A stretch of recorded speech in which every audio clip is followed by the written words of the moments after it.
It was the 5th inning last night. The classic at-bat for Matt Williams versus Steve Wilson. And on the 12th pitch, the 4th game was to be decided. In the 9th, time for desperate measures for a desperate ball club. Sandberg led the way.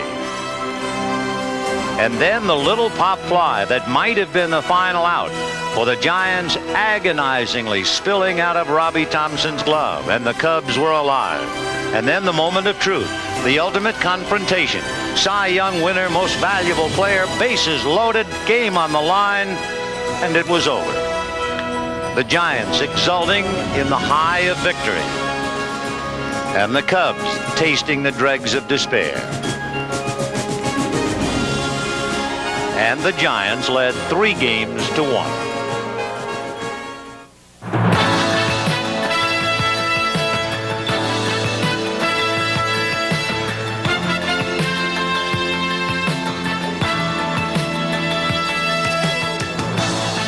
Welcome to Game 5 of the National League Championship Series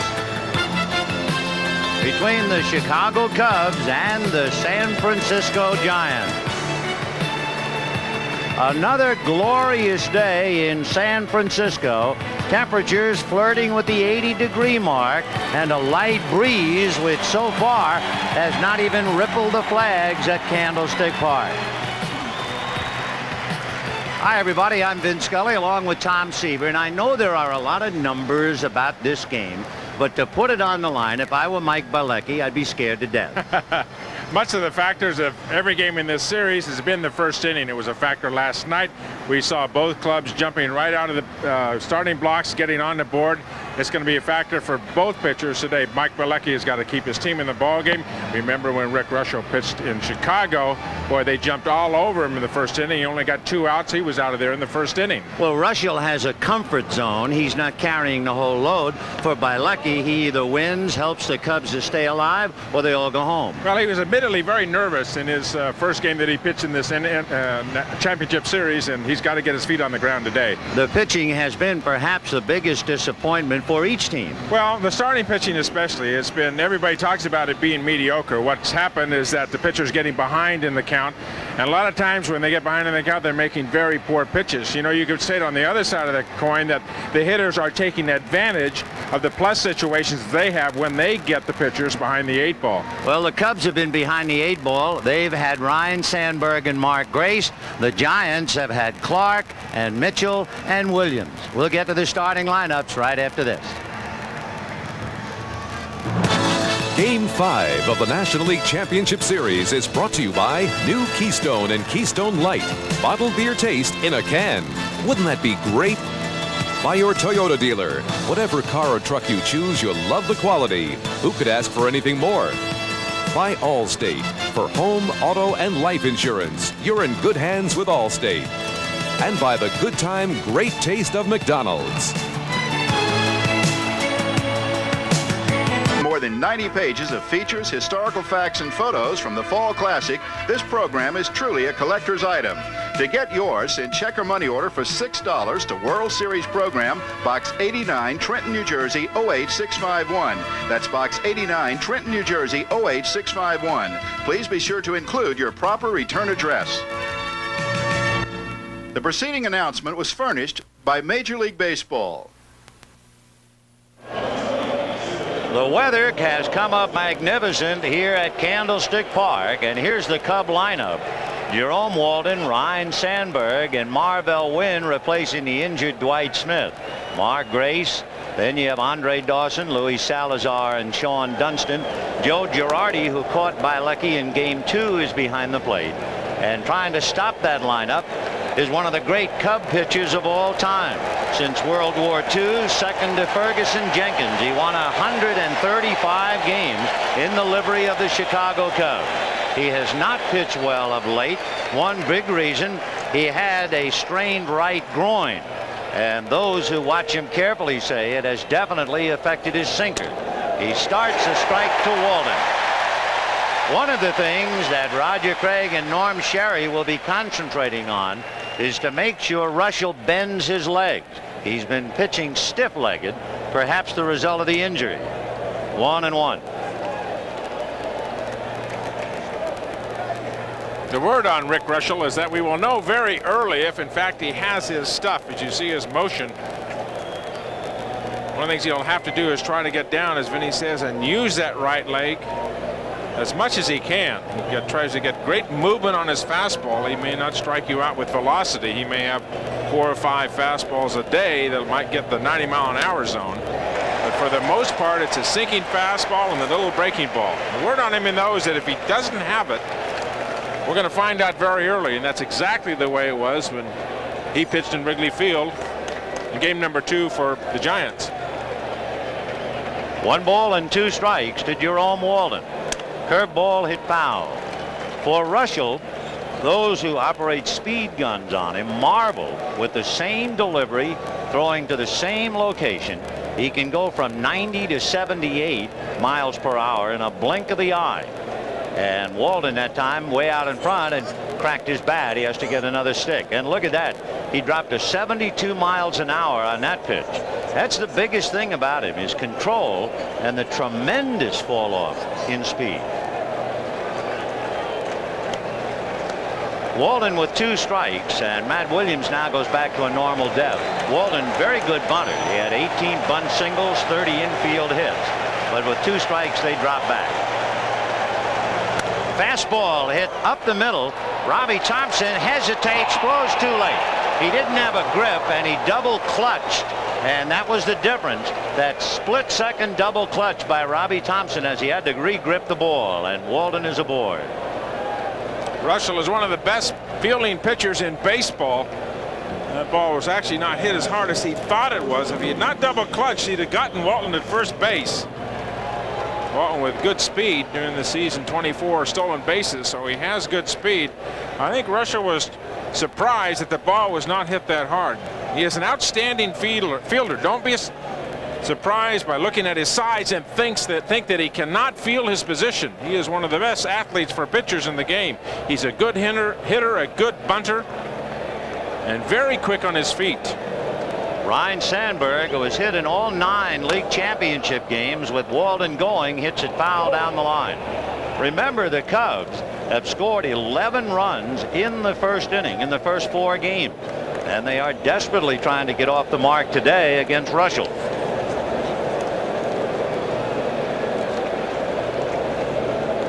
Setting the defense for the Giants, Mitchell, Butler, and Sheridan. Matt Williams, Jose Uribe, Robbie Thompson, and Will Clark on the infield. Kennedy doing behind the plate doing the catching, and Rick Rushell. The change the Giants have been made has been in right field. And Sheridan and Maldonado. 0-1 to count to Ryne Sandberg. In that disastrous first inning at Wrigley Field, Rushell was touched up for a triple by Sandberg, 5 hits, and the Cubs scored 6 times in that first inning. On the corner, gave him a little bit of sidearm with a wrinkle at the end of it, and as he's been doing all series, Sandberg gave on it. Rushell does not have a deadly curveball that will freeze you, and this really shows you how Ryne Sandberg just does not seem to be able to pick up the rotation on the ball. He did it all last night. 0-2, way outside. Big save by Terry Kennedy, and the count 1 ball and 2 strikes. On deck, Marvell Wynn. Looked like a curveball that Rushell got on the side of. Going to try another breaking ball against Sandberg and really pulled it. 1-2.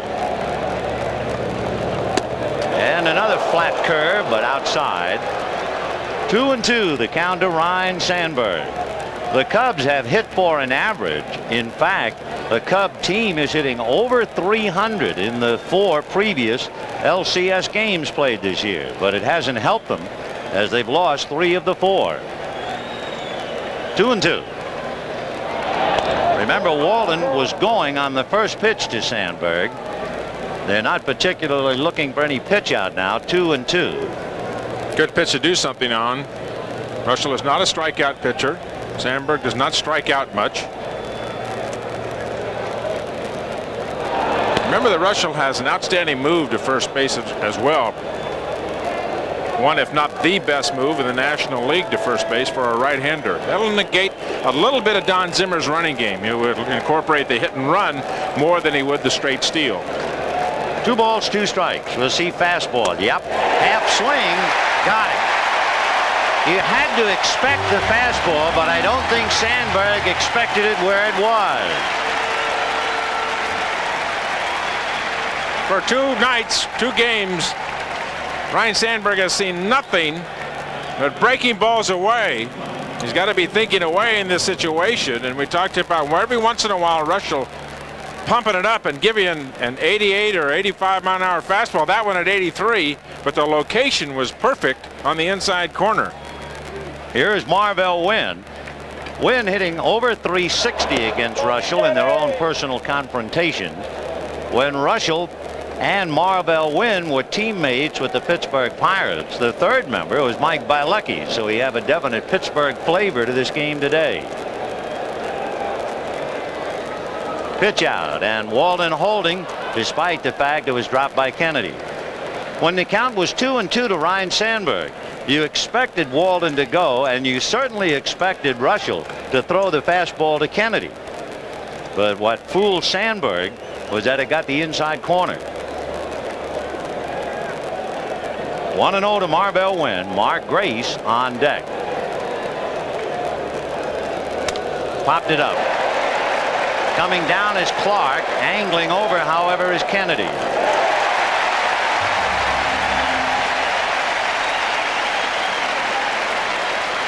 Two down in the first inning, and Mark Grace will be coming up.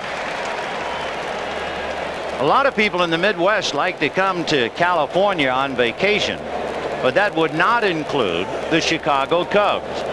In the playoffs in '84 and this year in '89, they went 0 for 3 in San Diego. They're 0 for 2 in San Francisco, so they're 0 for 5 in the state. Grace hitting .333 against Russell. Good sinker. 0-1. Russell, an outstanding off-speed pitch. This is the changeup. You can see it just die. Will come up and look like a fastball. Velocity-wise, will not get there. Grace, a fine hitter, and has enjoyed a great deal of success here at Candlestick Park. He's hitting just under .400 here at Candlestick. 0-1. Sinker away. 1 ball, 1 strike. Talking about the change of speeds that Russell will use, a fastball in the mid-80s and occasional 88 or 90. The changeup, as you saw, about 70. Many times it's not how hard you throw, but the difference between the velocity of your changeup and your fastball can be equally as effective as a Nolan Ryan fastball. Walden committed and just did get back. So Jerome Walden. Boy, he had him dead to rights. Walden taken off, and I don't think Rick Russell saw him to begin with. Stepped off. There wasn't a need really for him to step off. Just looking out of the corner of his eye, he may not have been able to see the entire picture, and a good job by Walton to get back in. 1-1 to count to Mark Grace. And he goes the other way, hits it foul down the line and slicing back into the seats. And the count 1-2. Naturally, you feel that all of the pressure is on the Cubs. They must win or it's all over. But the Giants know their own history. The Giants, like the Cubs, have had their share of skeletons. They got into the '62 World Series and lost. Got into the '71 League Championship Series and lost. Got into the '87 League Championship Series and lost. 1-2. One of the more inspirational people in the ballpark for the young Giants today. One of the all-time greats. And Willie Mays out here taking in the game. 1-2 to Grace. Lined into right field. Coming up is Sheridan. It's in front of him for a base hit. He slips and falls down, but Walden was going to third anyway. And so the Cubs, thanks to the phenomenal hitting of Mark Grace, have runners at first and third with 2 out, and Andre Dawson the batter. Mark Grace has just continued to hit throughout this entire series. That was an off-speed pitch up. The Giants have seemingly wanted to try to get Grace out, going to left field. See Sheridan slightly slipping on the wet turf in the outfield. It's a very thick outfield. The grass here is very thick. There's been really no rain, but it's very thick and very lush. The infield as well. So generally in the infield and outfield, it's considered a very slow surface. The big out from last night is at the plate now and fouls it away. If there is a truism in baseball, you hear it every day. When the ball club is going well, the hot hitter always comes up in the right spot. And when a ball club is struggling, the cold hitter is always up there in the wrong spot. And for the Cubs, Dawson has been a cold hitter.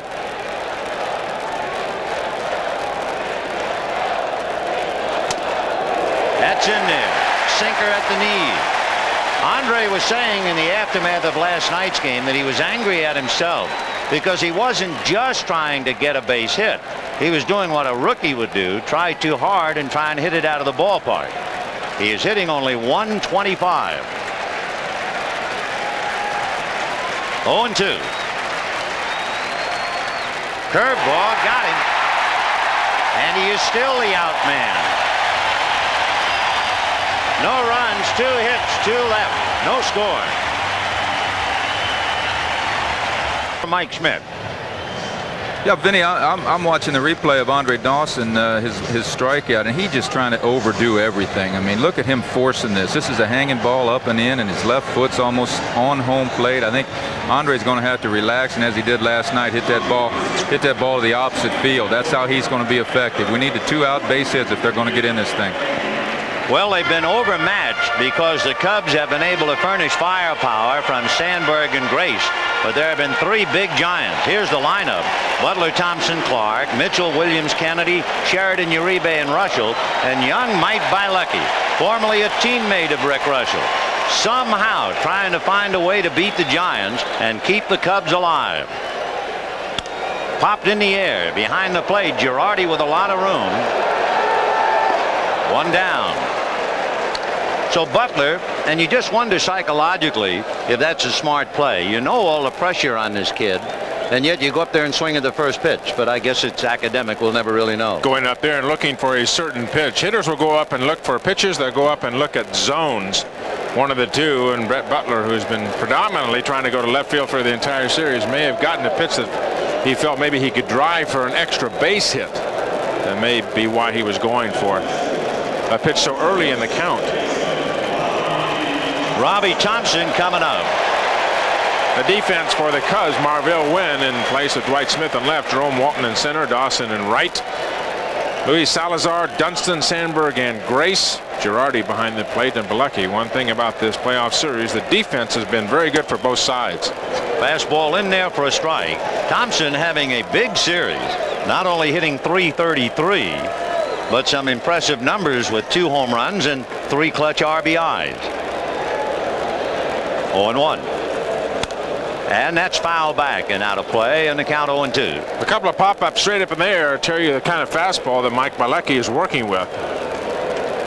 Pitch is taking off, having a little tail on it, and the hitter's hitting the bottom half of the ball. What you'll see a lot in a pitcher that has real good stuff is ball will be very active at the hitting zone. You can see he's using the 4-seam fastball, and then you'll see the ball that takes a little pop at the end, and everybody hitting the bottom half of the ball. Ground ball to Mark Grace. He hangs the feed to Bilecki. Got him.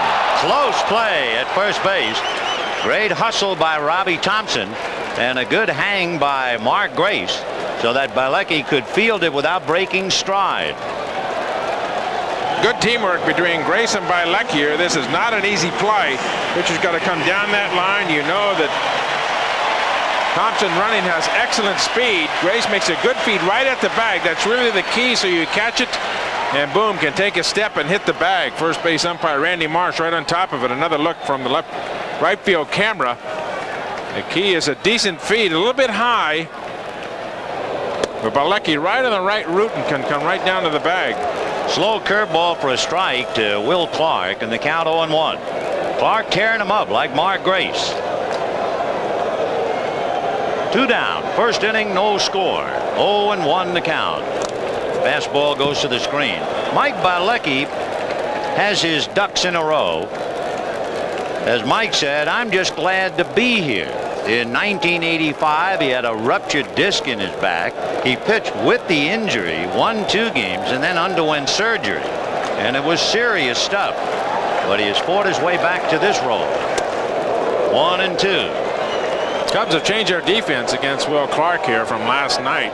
Center field, Jerome Walton is way over in right center. Last night they were playing Clark more or less straight away. Clark last night showing that he wanted to hit the ball to left field. Fouled off, still 1-2. How did Mike Bilecki wind up with the Cubs? Well, he's from Baltimore, which is Jim Fry's hometown. And Jim Fry's son-in-law had worked out at the same health club. And it was the son-in-law told Jim Fry, you know, this Bilecki fella's okay. And here he is pitching the most important game of the year. 2-2.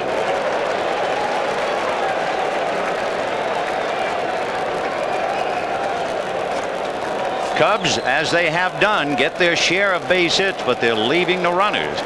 So with 2 hits they left 2, and now the 2-2 pitch to Clark. Got him. So Will Clark strikes out. A strong first inning for Mike Bilecki, and at the end of an inning, no score. Tomorrow night on NBC, an all-new Matlock mystery, followed by a brand new world premiere movie, Desperado, starring Alex MacArthur and Richard Farnsworth. They say it's the best one yet. Luis Salazar, who has hit in all 4, Sean Dunston and Joe Girardi. Fastball, strike.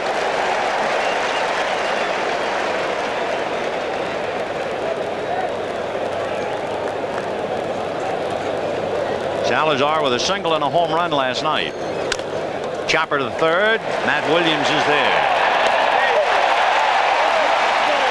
Another one of the trades that Jimmy Fry made, sending Calvin Schiraldi to the San Diego Padres. He got Fry and, he got Salazar and Marvell Wynn, both of them in the lineup today for the Cubs. Sean Dunston coming up. The crowd is getting on Sean Dunston, but actually it's not fair, to be honest. After they all shook out last night, the report was that when Dunston got that little flare base hit, Will Clark wasn't the one who ignited him. It was Kelly Downs, the pitcher, not Clark. Comebacker. 2 down. And when you think about it, it was a typical pitcher's reaction to a bloop. You know, why don't you swing the bat? And what Will Clark was actually doing, he was trying to serve as a peacemaker. And before the game, Clark and Dunston had a long, good-natured chat by the batting cage. 2 down, and Joe Girardi coming up. There's Kelly Downs, who pitched so well last night, but kind of ignited the fire. 4-1. That was a great play by Russell on that ball. When he showed he was in perfect position to field it. Outstanding fielder. Joe Girardi hitting 143, fists one right to Robbie Thompson. He was properly jammed. The Cubs are gone in order, and at the end of an inning and a half, no score. That's Dusty Baker between innings, rubbing out a couple of kinks in the shoulder and neck of Jose Uribe. Aye, there's the rub. And we go to the second with Mitchell, Williams, and Kennedy. Kevin Mitchell hitting .400.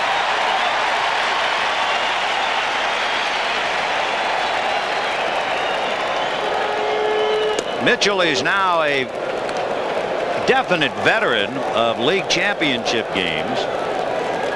He's played in 12 of them, and he's hitting .302. In there.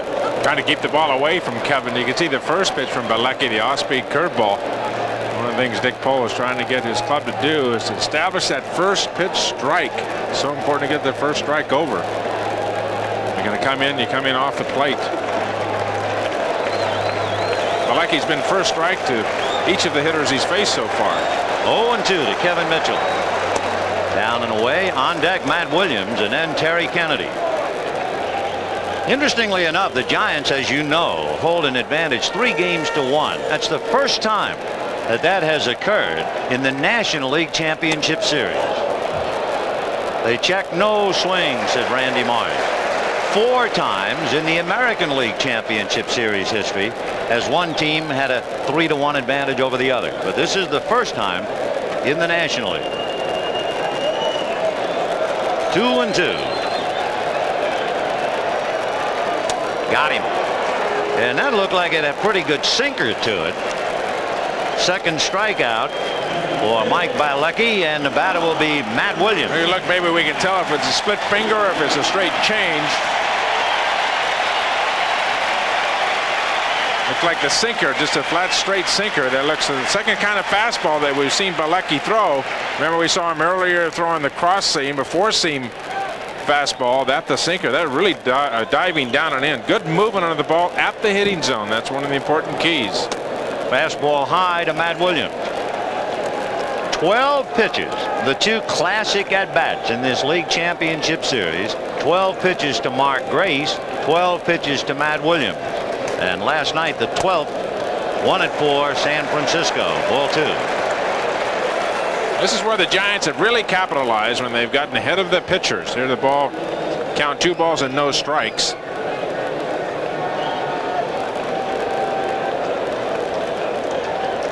Now the 2-0 pitch.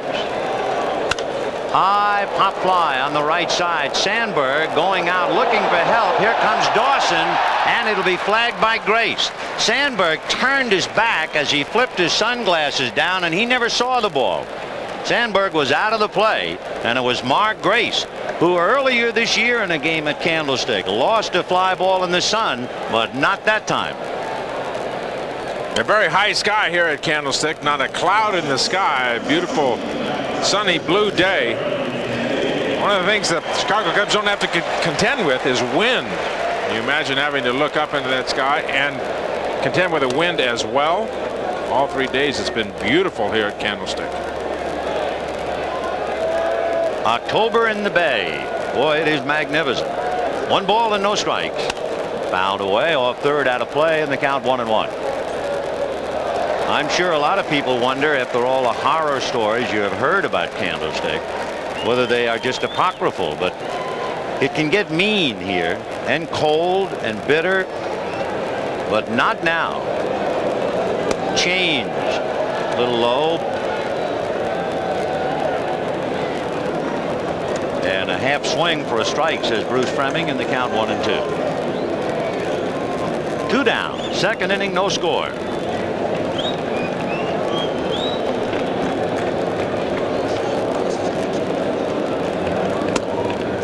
Two balls, 2 strikes. Lucky doing a little bit of pitching out there today. Something that unfortunately the Cubs starters have not been doing for the entire series. Changing speeds, using both sides of the plate, throwing strikes, for the most part getting ahead of his hitters. He's only been behind one hitter, that Matt Williams, and when he got behind him, he went away with him with a fastball that could not hurt him. There you can see the splitter. Downward movement, and Kennedy just lucky to get the top half of the ball. 2-2. Fastball, a 1-hopper, now 2 to Dunston, who cranks it up and lets Grace have it. So the Giants are gone scoreless for 2, and we'll be back after these messages from your local station. Game 5 of the National League Championship Series is brought to you by Stroh's, fire brewed, family brewed for more than 200 years. And by New York Life, the company you keep. We go to the 3rd inning at Candlestick Park. No score, and it'll be Mike Bialecki followed by Jerome Walden and then Ryne Sandberg. You remember, Bialecki got the base hit against Kelly Downs to drive in a couple of runs in the 1st inning of game 2. This time he pops it up to Will Clark. He's fighting the glare. Martinez hollering to Bialecki, don't take it for granted. Bialecki stopped, and Martinez came out of the box saying, run. You don't know what'll happen on a pop fly, especially here. 1 down. The big advantage for the Cubs is coming out here after the loss last night, not having to sit at home all day or back at the hotel all day and have the entire afternoon to think about it, as you see Clark looking up into that sun for the first out. The Cubs a real heartbreaker last night. Bases loaded, couple of runs behind. Dawson strikes out.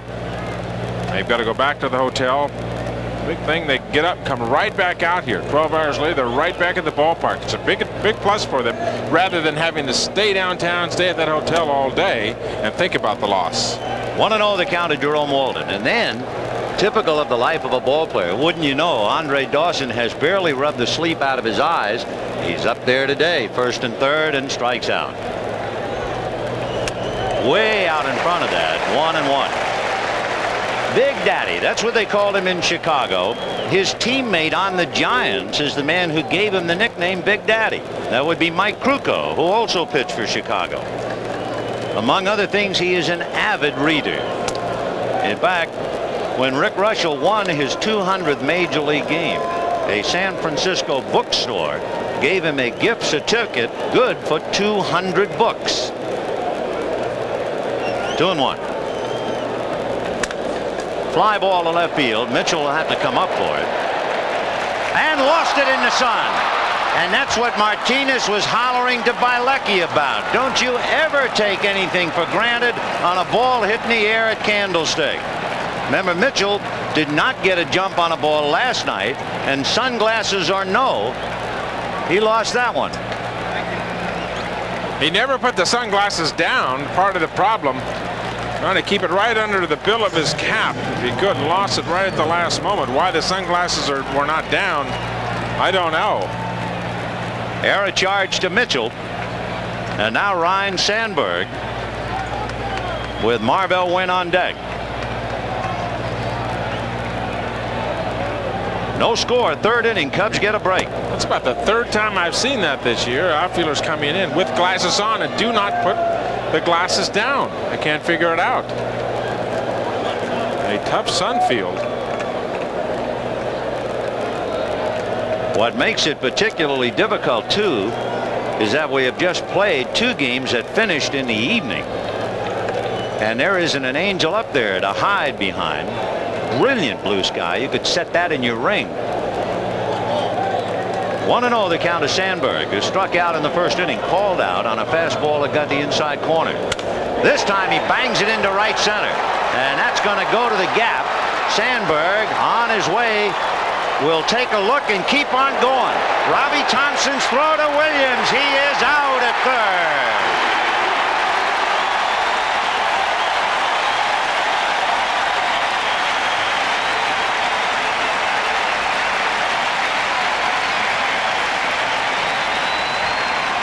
Great relay by Robbie Thompson.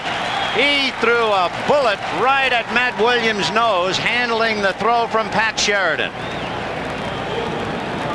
Sandberg trying to get to 3rd base with 1 out, get to scoring position. Goes right up that right center field alley. A slight hesitation at 2nd base that might have cost him, but a great relay throw. That's what nailed him. 9-4-2 if you're scoring. Pat Sheridan to Robbie Thompson, and then to Matt Williams. 9-4-5. So 2 down. 0-1 to count to Marvell Wynn. And he hits it to center. Butler coming up to handle it. However, the Cubs get a break and cash it in. And at the end of 2.5 innings, Cubs 1, Giants nothing. A view from the Wild Blue Yonder, as furnished by the Goodyear Blimp Columbia, based in Carson, California. Nick Nicolari from El Toro at the wheel. Goodyear Blimps travel over 100,000 miles every year. And it's worth the stop here at Candlestick, with the Cubs leading the Giants 1-0. Pat Sheridan, Jose Uribe, and Rick Russell against Mike Bielecki. 0-1. If we learn from history, the Giants certainly remember 1987, when they were 3-2 and went back to St. Louis and never scored. So they're not taking the importance of this game for granted by any means. 0-2. A lot of people saying before the game that all the pressure was on the Chicago Cubs. That's really not true. The Giants would have to go back to Wrigley Field. Not necessarily do they have a starter for game number 6 established yet. Remember, Lacoste hurt his leg. Robinson has leg troubles. 0-2. One of the reasons that Roger Craig would like to win it right here, he would be able to establish his starting rotation for the World Series. He would be able to at least take some time to get his pitching staff healthy. It's one of the things Tony La Russa has with the Oakland A's. He has all week to get his pitching staff and his rotation organized. The Giants are the only ones that will be able to do it. Now, if the Cubs are going to go to the World Series, obviously they're going to play all the way through Thursday. They got a day off and then start the World Series. That's one thing that Tony La Russa talked about after yesterday's game. 1-2. He would just as soon have the Giants win it today, because La Russa felt that last year Oakland had the layoff and was rusty going into the World Series. So he's saying, okay, if I've clinched early, I want the Giants to clinch early, and they will be as rusty as we are. And Sheridan goes down, 1 away. Again, for historians, the Giants have never clinched a title of any type at home. And Roger Craig would like to change that this year. Now look at the super slow-mo. You can see the splitter. Watch, look at the fingers apart. And watch the action at the ball right at the hitting zone. That's the key to that pitch. It is very active late at the hitting zone. I mean, all of a sudden, boom, the bottom drops out. Fastball for a strike to Jose Uribe, and the count 0-1. Uribe hitting .286 in the series. 1 run batted in. Switch hitter. A little low, 1-1. On deck, Rick Russell.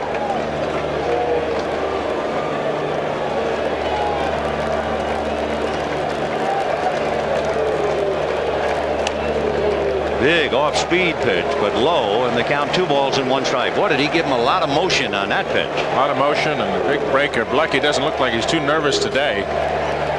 His tempo is a little bit faster. He's working a little bit quicker. You see the breaking ball. One of the things that pitching coaches will try to get their young pitchers especially to do, work with a little bit more tempo. Keeps your infielders alert. You get better defense behind you. You see Dick Pohl, the pitching coach for the Cubs. Seems that Malecki's tempo in this game is just a half a step ahead of what it was when he started in Chicago. Line drive in the left center. Walden, however, picks it off. So Uribe hits it hard, lines out, and that's 8 in a row retired by Mike Bilecki, as Rick Russell will come to the plate. That's the hardest hit ball off Bilecki thus far. And now Russell. Well, you can't judge Rick Russell by his demeanor. I mean, he walked up there to the plate like he was strolling through the bookstore, picking out some of his books. He is a good hitter. And probably rolls it to Dunstan's left, and Sean nails him with that high sailor to Mark Grace. Well, I tell you, every throw is an adventure. And at the end of 3, 1-0 Chicago. We go to the 4th inning with the Cubs leading the Giants 1-0. It'll be Mark Grace, Andre Dawson, and Luis Salazar. If you joined us a little late in the 3rd inning, Jerome Walden hit a fly ball to left field, and despite the fact he was wearing sunglasses, Mitchell did not flip him down, lost it in the sky, and it went for a 2-base error. And then Ryne Sandberg doubled him in. And so Mitchell, who has been the difference in so many Giant games this year, is the difference defensively, at least for the moment. There's a line drive at Clark. Boy, what a tough out is Mark Grace. Even when they get him, he hits a bullet.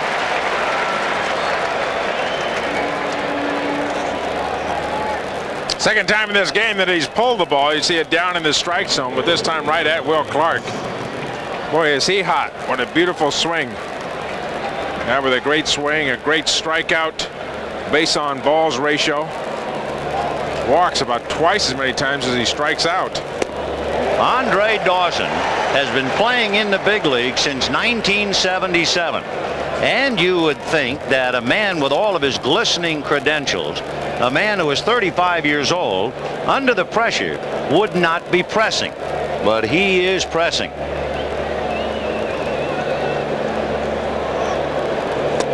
One and one. Pressing maybe because he knows he is the one individual in the lineup who can really carry the club from an offensive standpoint. He is the one bona fide home run hitter down in the middle of that lineup who can carry them, and he hasn't done it. He had a pitch to hit last night that he missed in the 9th inning with the bases loaded. He had a hanging curveball in this game the first time up, and he missed it.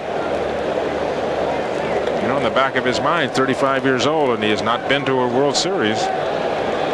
1-2. And that hit him or the bat? It hit him on the hand. And Andre Dawson will be awarded first base. Mike Schmidt was talking about it earlier, how that left foot and Andre Dawson really right in the, almost in the strike zone. Hit him on his, just on his pinky, it looks like. The breaking ball inside. Boy, that ball is not that far inside. He just looking out over the plate, looking for those breaking balls down in a way that he has had so much trouble with. He gets a sinker in. That ball's not about 3 inches inside. They'll tell you where he is on the plate.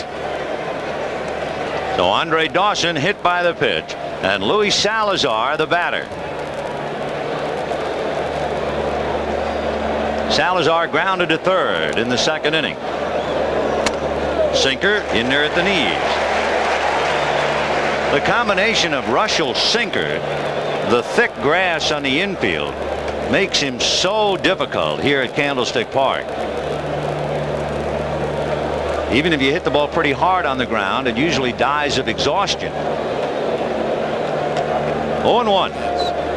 There it is, lush and green in Candlestick. Chopper into the hole into right field. Dawson sees Sheridan is deep, and he keeps on going, and Sheridan's throw not in time. So the Cubs are in business again. Runners at first and third with 1 out, and Sean Dunston will be the batter. Salazar has now hit in all 5 games.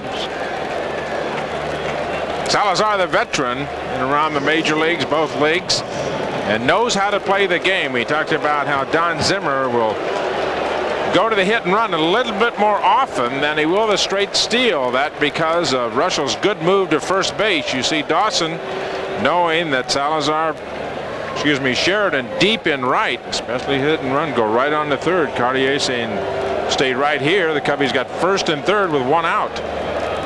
Sean Dunston grounds one to the right side. Robbie Thompson goes to Uribe, and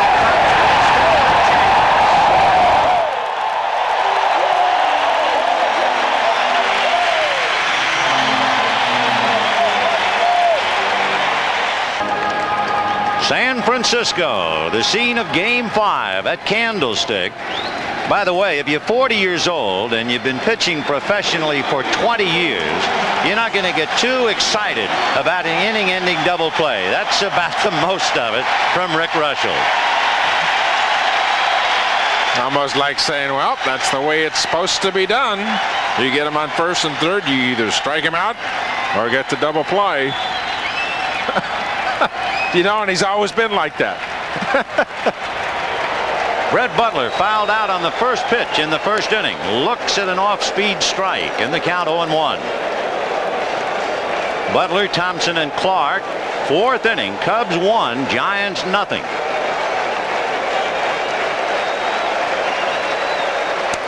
Showed bunt, took low, 1-1. Well, like he's got it on track through the first 3 innings, retired 9 in a row using 36 pitches. A different pitcher than we saw in Chicago. Butler with 23 bunt singles, so Salazar and Grace have to shorten up as usual. 1-1 in time. Bilecki has retired 9 in a row, so Butler might very well try to move him around a little bit and get him out of that comfort zone standing on the mound.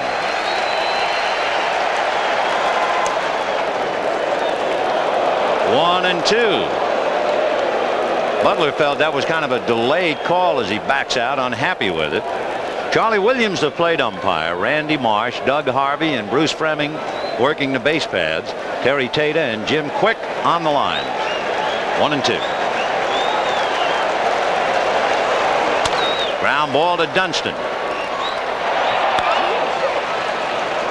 Well, I tell you what, I wonder how many gloves Mark Grace uses in the course of a year.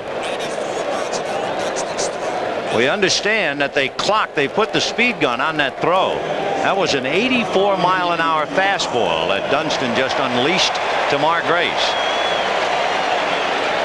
Robbie Thompson grounded out. Grace to Bielecki covering in the first inning. Robbie 0 for 1, hitting .313. Off speed but missed. Ball 1. High percentage of first pitch strikes by Bielecki, and he is really trying to establish his breaking ball early in the count. 1-0. Fastball. 1 ball, 1 strike. One of the problems that the Cub pitchers have had is that those high fastballs, you saw the swing and the foul back by Robbie Thompson. The pitches that they've been throwing up, the fastballs up, have been right about just at the bottom of the letters. See where the Giants are, just at the bottom of that. Well, that fastball there was a little bit above, just above the top of the strike zone. 1-1. Breaking ball, and he really broke off a dandy in the count. 1-2. Only run came in the third.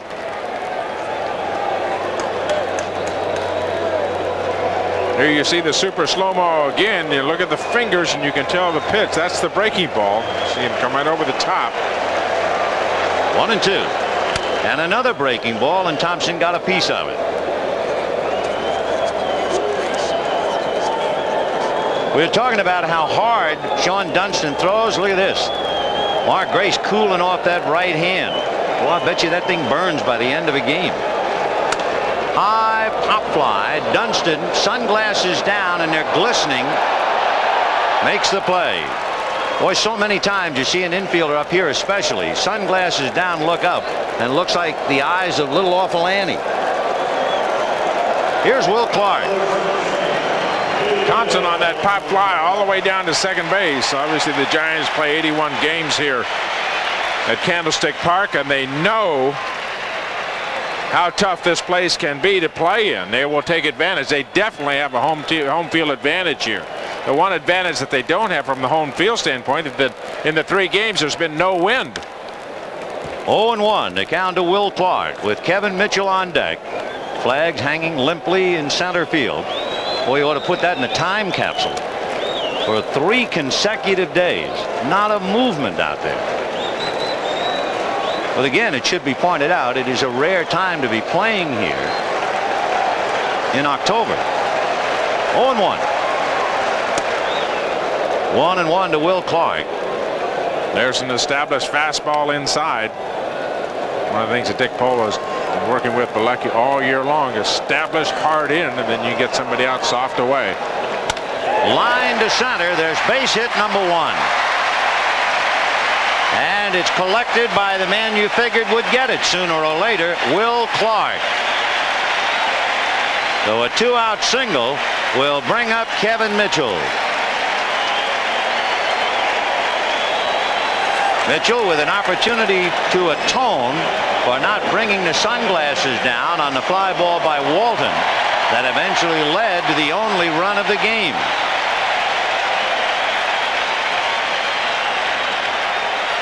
One nothing Cubs.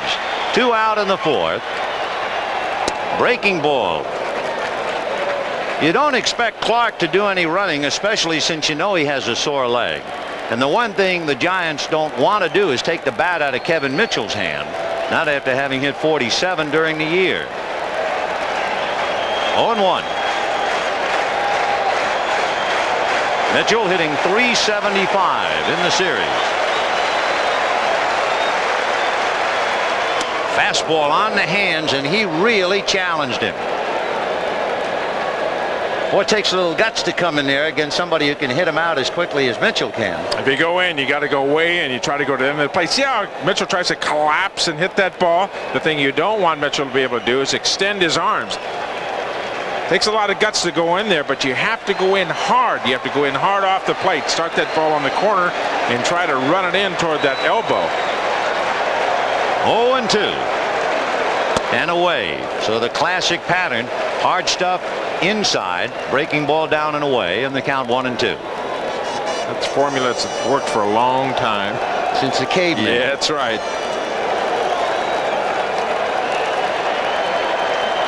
Matt Williams on deck. Malecki trying to get out of the inning. 1-2. Malecki has 3 strikeouts, no walks, and allowed just 1 hit.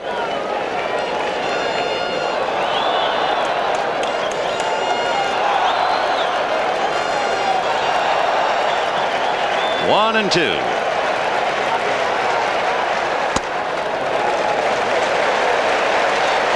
2 balls and 2 strikes to count to Kevin Mitchell, who's checking with Bill Fahey.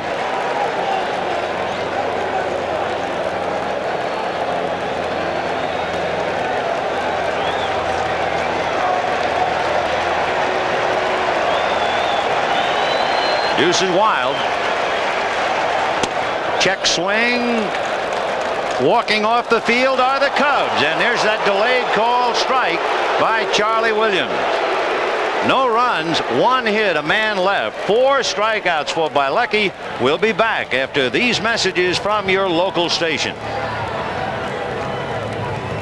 Game 5 of the National League Championship Series is brought to you by new Keystone and Keystone Light, bottled beer taste in a can. Wouldn't that be great?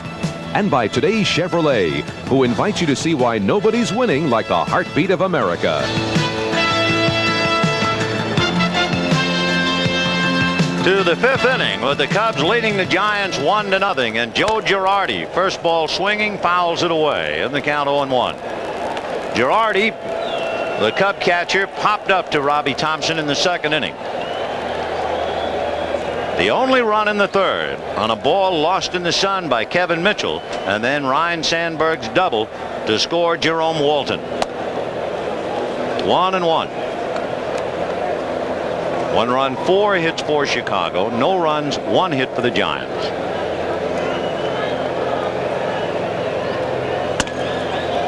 Two and 1. That's the pitch that jammed him in the 2nd inning. Laid off at this time. For the most part, you'll see most of the Cubs swing early in the count against Russell. He tries to get ahead in the count very early. Chopper to shortstop. Uribe is there. A lot of first pitch strikes from Rick Russell. One of the ways that he pitches, he's old school. He tries to get ahead in the count, get that first pitch in the strike zone, and as a result, he will get a lot of first pitch swinging. Just a gentle reminder, tomorrow night on NBC, a great entertainment lineup, an all-new Matlock mystery, followed by a brand-new world premiere movie, Desperado, with Alex MacArthur and Richard Farnsworth. Sandberg missing a breaking ball, struck out in the 1st inning, but then got a ball to handle and doubled to right center in the 3rd. In there on the corner, and he's in a hole now, 0-2. Sandberg hitting over 400 at Candlestick. 1-2 the count. On deck, Jerome Walton. And down he goes. Walton coming up had the infield single in the 1st inning, and then hit the fly ball in the 3rd that was lost by Kevin Mitchell. And he came around to score on Sandberg's double.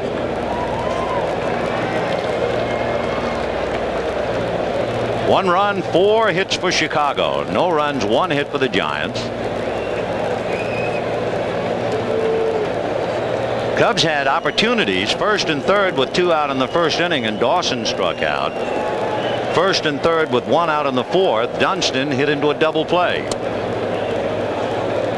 1 ball, no strike. Matt Williams playing in the 3rd, protecting against the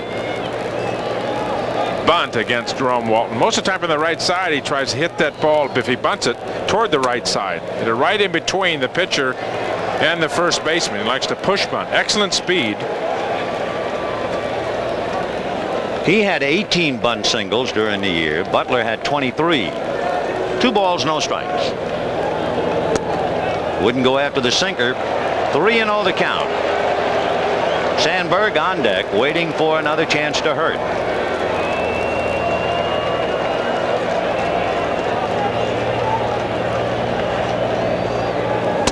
Down the pipe. No walks in the game. We did have a hit batter. Dawson hit on the hand in the 4th.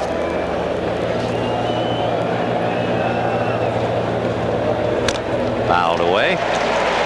So Russell has come back now to run the count full. 3-2. It's amazing on the 3-0 pitch. It's just a nothing fastball right down the middle. And then on the 3-1 pitch, where he would certainly suspect Walton to be going after it, he tuned it up just a notch and ran the ball in on his hands. Russell has a great sense, because of his experience, of what somebody is trying to do at the plate against him. Fouled away, and he kept that sinker down and in. People talking about him, they say he's able to recognize if in fact one of the big right-hand hitters is trying to muscle up and maybe trying to pull the ball, if somebody's trying to go the other way. We're talking about him before being an avid reader. He says he's a very intelligent pitcher and really has kind of a sixth sense about what somebody else is trying to do against him. Ground ball to short. There's Uribe on it, and there's the third out in the top of the 5th inning. And at the end of 4 1/2, the Cubs won and the Giants nothing. Pitchers on target. 1-0 Cubs, bottom of the 5th. You don't get a game that's 4 1/2 innings old, just 5 hits and 1 run. If you don't do certain basics correctly, you can see the number of strikes that both pitchers are throwing today. Malecki has not even gone to 3 balls on the hitter. That's one of the few times that he's missed with the first strike. And he started Matt Williams off speed. 1 ball and no strikes. Williams popped up in the 2nd inning. Breaking ball, little slider off the bat. 1-1. Well, if you talk to scouts about Matt Williams, he is basically a fastball hitter. And yet in the biggest moment last night, 12 pitches, only 1 was off speed, all the others hard stuff. Good look at the fearsome foursome. The rest of the team 0-2. Good job by Kevin Smolin, our graphic man downstairs. Chopper for that. Deep in the hole. Dunston's long throw gets by. Grace backing up is Girardi, and into second base goes Williams.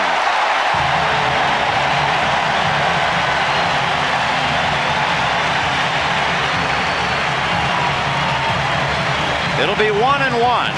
A base hit, and then Dunston drawing the error for the overthrow.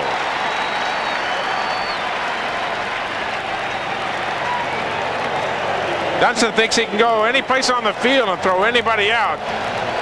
A terrifically strong arm would have taken a great play by Grace at first. Remember here at Candlestick, a lot of foul territory.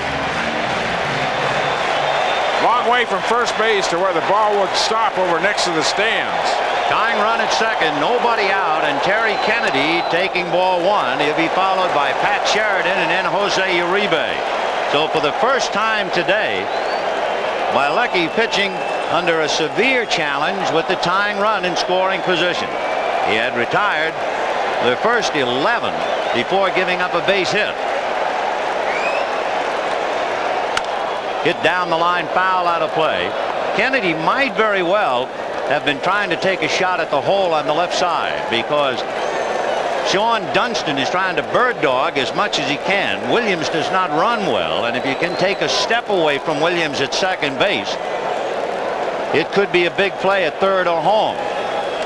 So Kennedy saw that big hole and he wanted to take a shot at it, but fouled it off. 1-1.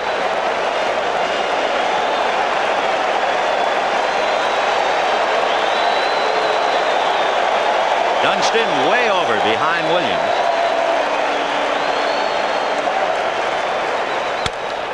Little foul off third. Salazar on the dead run and makes the play. So Kennedy fouls out, and that was an interesting moment in the game, because with a left-hand hitter up there and nobody out, you know he would like to pull the ball to at least get Williams over to third. Malecki wouldn't give him anything to pull, so he tried to go with it, and he fouls out to third. I think Kennedy just wanted to hit the ball in that hole. The hole was so big, he wanted to hit the ball on the ground between Salazar and Dunston. He actually got an off-speed pitch, which is the kind of pitch you would need or want to be able to pull the ball to the right side. But the hole was so big between Salazar and Dunston. Dunston was so much up the middle. Kennedy was a real veteran, decided to try and be a little bit greedy, go for the base hit in the hole to get him to third. Here's Pat Sheridan. He has 2 hits in the series. He struck out in the third. On deck, Jose Uribe. Sheridan hitting .167.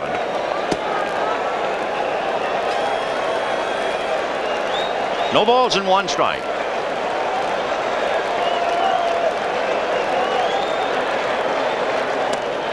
That got away, and over to third goes Williams. The Cubs have been hurt several times in the league championship series. Wild pitches and pass balls, and now that's a big one to put the tying run 90 feet away.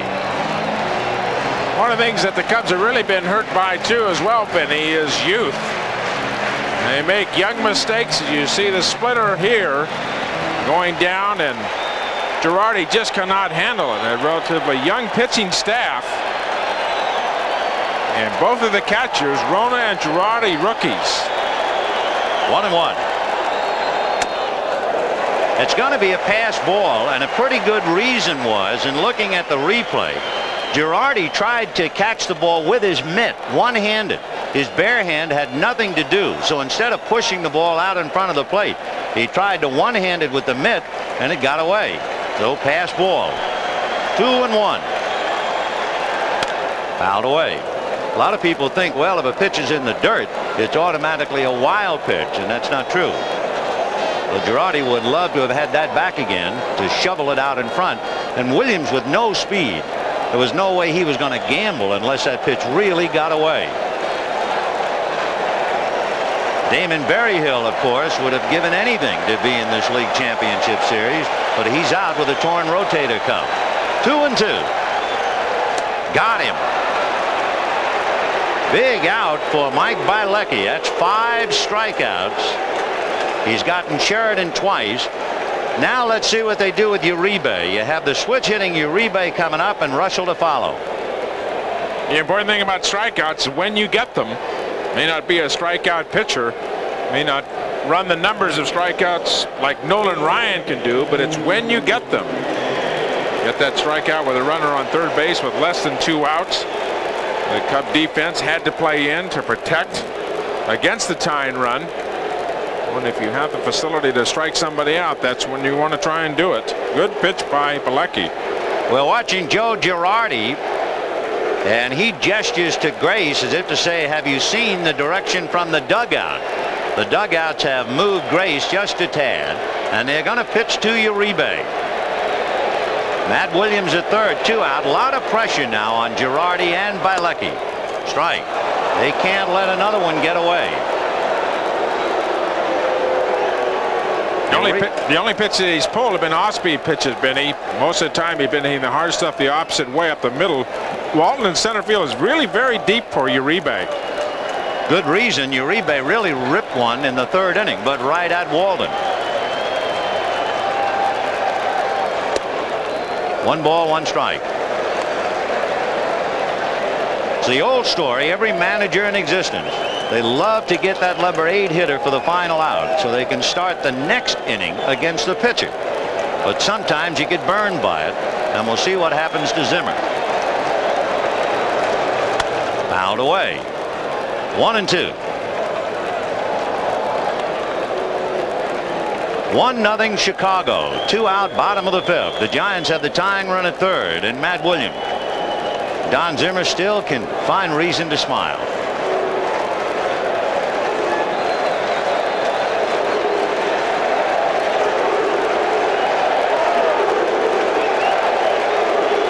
One ball, 2 strikes. 2-2.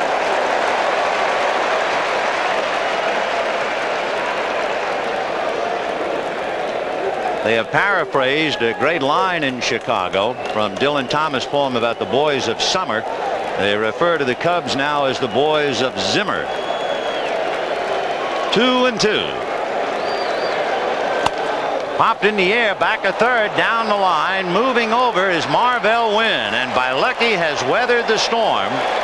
On the base hit, the error, and the pass ball, he has kept the tying run away. Still 1-0. You have heard, I'm sure, of being hung in effigy. Well, this is being hung in San Francisco as someone has taken a small cub, hung it by the neck. You know, we were talking before about Dylan Thomas and that great poem about the boys of summer, which is applicable to the Cubs now. Dylan Thomas line that everyone forgets. It's the boys of summer in their ruins. That's the one thing the Cubs are trying to avoid today. It is 1-0 Cubs in the 6th. Ryne Sandberg lifting one to shortstop. Uribe on the grass.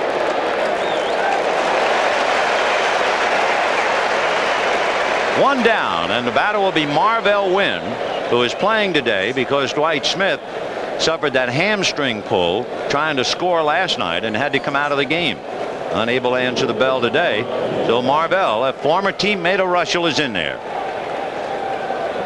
Pretty frustrating to be young Dwight Smith, who played so well all year and then missed the big game.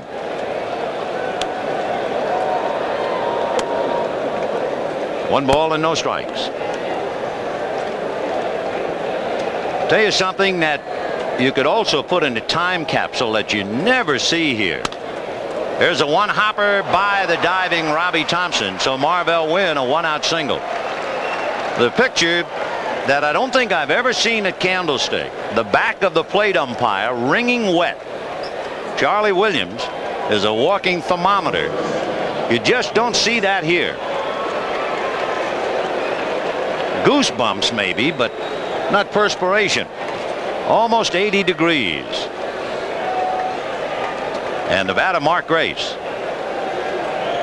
1-0 Cubs, top of the 6th. One of the things Zim will try to do, obviously we talked about before, put men in motion, hit and run. You stay out of the double play.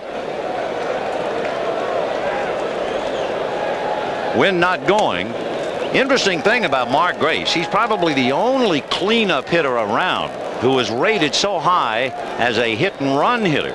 In fact, Don Zimmer said he's the best hit and run man he's had in 12 years. Well, he's not really a cleanup hitter. He's hitting fourth, obviously, for the Cubs, but that's because Andre Dawson has scuffled so much.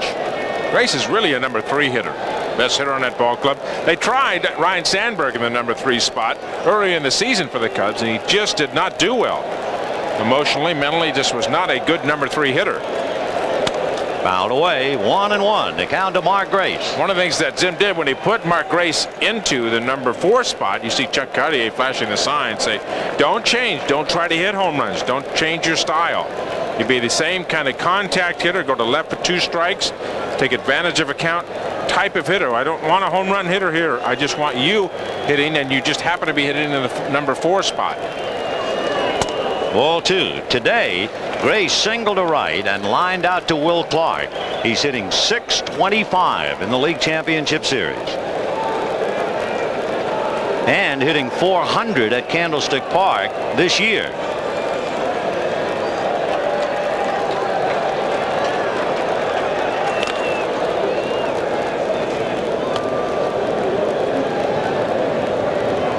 On deck, and perhaps in another spotlight situation, is Andre Dawson, and you can just imagine what he's thinking.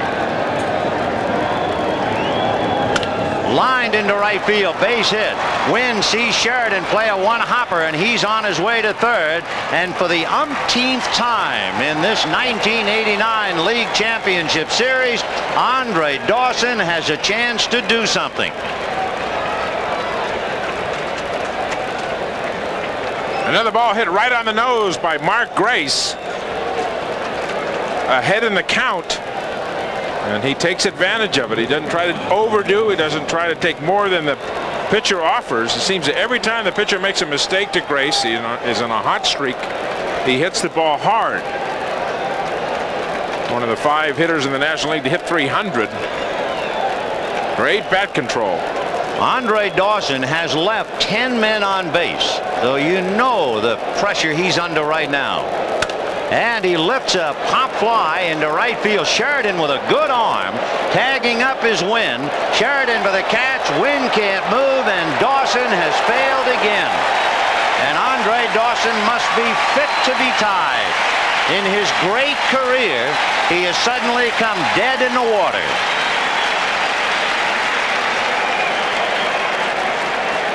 And again, we go back to that old story. when you're going well, the hot hitter is always up there. When you're struggling, the ice cold hitter is up there. Here's Andre's reaction. The ball hits short into right field. Sheridan does have a good arm, but he knows it's not far enough. Good pitch by Rushel. Seems like everything in the backside of Dawson is collapsing, hitting underneath the ball. Well, they lived with him and they will die with him. That's Zimmer's philosophy. Chuck Cottier angling down the line, and he immediately put the blocks to Marvell Wynn. So the Cubs had first and third in the first inning. Couldn't do anything. They had first and third in the fourth inning, and Dunston hit into a double play, and for the third time today they had first and third. And they're still checking Dawson's hand. Remember, he was hit by a pitch in the fourth inning. 1 ball, no strikes to Luis Salazar. In there, 1-1. So the Giants have frustrated the Cubs, and the Cubs have frustrated the Cubs. What was that old cartoon? We have met the enemy, and they are us.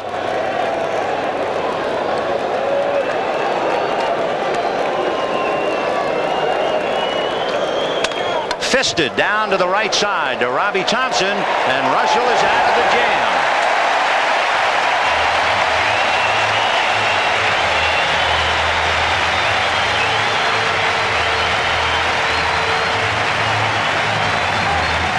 After his last frustrating at bat in the 6th inning, Andre Dawson, who was hit on the hand in the 4th inning, has some tape to support the thumb. Meanwhile, Rick Russell takes a strike, and we're in the bottom of the 6th. 1-0 Chicago. Russell rolled to short in the 3rd inning. Off speed and away. Interesting.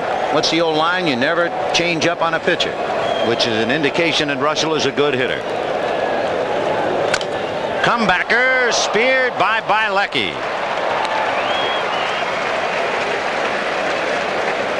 So Bielecki up the ladder to the top rung to spear that one. He was fully extended. Bielecki has been almost perfect all day. A good fielding pitcher.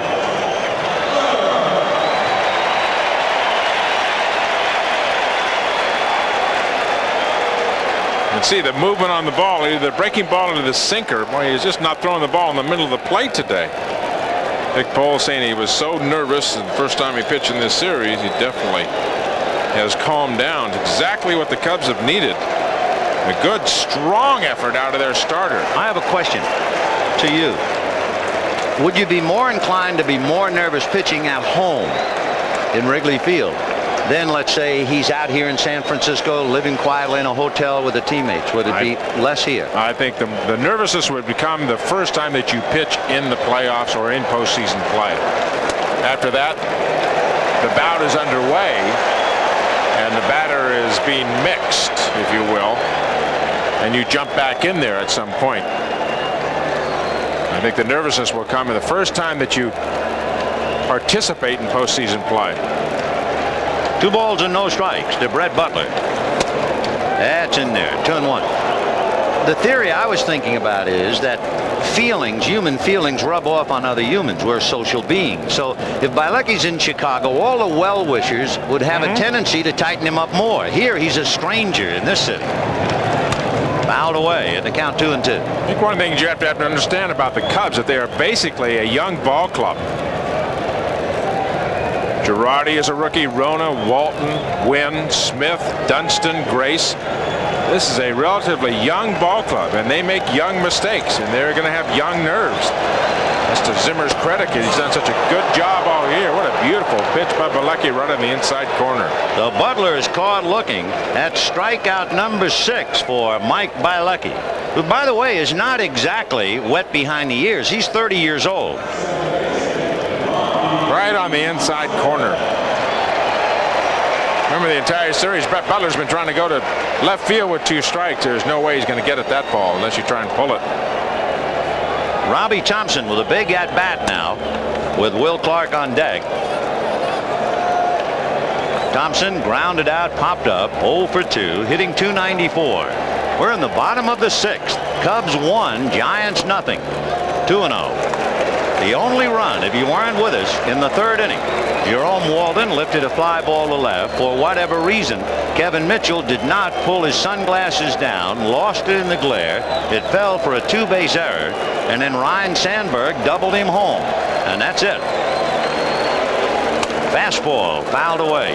2-1. Boy, he has good cuts at fastballs. Both Thompson and Williams really let it go with a fastball. One of the things that's impressive about those two guys is that they do not take the check swing. They do not take a half swing. They let it go on the fastball. When they see the pitch that they like, they let it fly. And he missed low with the fastball. So now this very important at bat. Thompson trying to get aboard any way he can and let Will Clark come up with a runner on base. Clark has struck out and singled and waits hungrily. On the corner. Robbie trying to will his way aboard, but Charlie Williams right there to call it. But like he's been painting the back all day. That's the same kind of pitch opposite side of the plate that he struck Butler out on, right on the corner. 3-2. Drive to left field, going back is Wynn. He's there, and Bielecki does not have to look at Will Clark with a man aboard. We'll be back after these messages from your local station. Game 5 of the National League Championship Series is brought to you by State Farm Insurance. Like a good neighbor, State Farm is there. And by United Airlines, rededicated to giving you the service you deserve. Come fly the friendly skies. Thank you, Cubs, the fans, and the cheap seats. That's the sign outlined against that bright blue. And they are here in the cheap seats, the expensive seats. We've had crowds of over 62,000 for each of the first two games. And we figure to be somewhere up around that number again today. Sean Dunston, 0-1. We mentioned it earlier about that theory in the Bay Area, whether the Bay Area could support two baseball teams. It should be duly noted that the Giants and the Oakland A's combined drew over 4.5 million, and they intermingle. 2-0.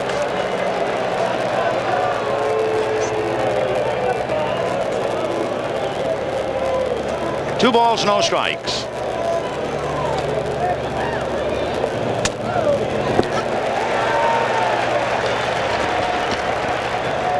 Dunston hit back to the box and hit into a double play.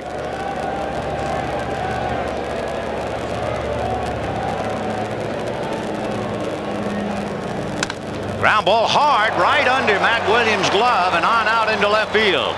Dunston a turn and holding. Good aggressive swing by Sean Dunston. You know, when you're facing Rick Rushall, you're ahead in the count. Pretty much you're going to get something to hit. He just hit it like a bullet right by Matt Williams, who has been superb defensively through this entire series. Just hit too hard, and like a shot, you have to play in and protect against the bunt some.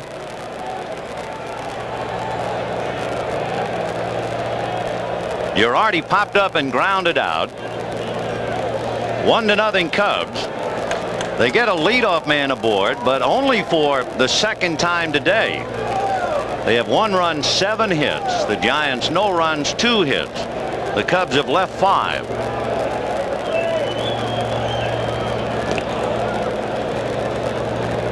Dunston during the regular season, and admittedly it's not the same, but you can see he stole 19 and time checking with Martinez.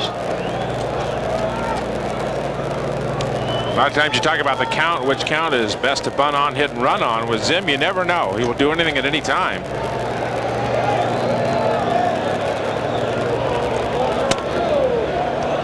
One ball and no strikes. One thing with Girardi, the thing on top of Zimmer's mind certainly is to stay out of the double play.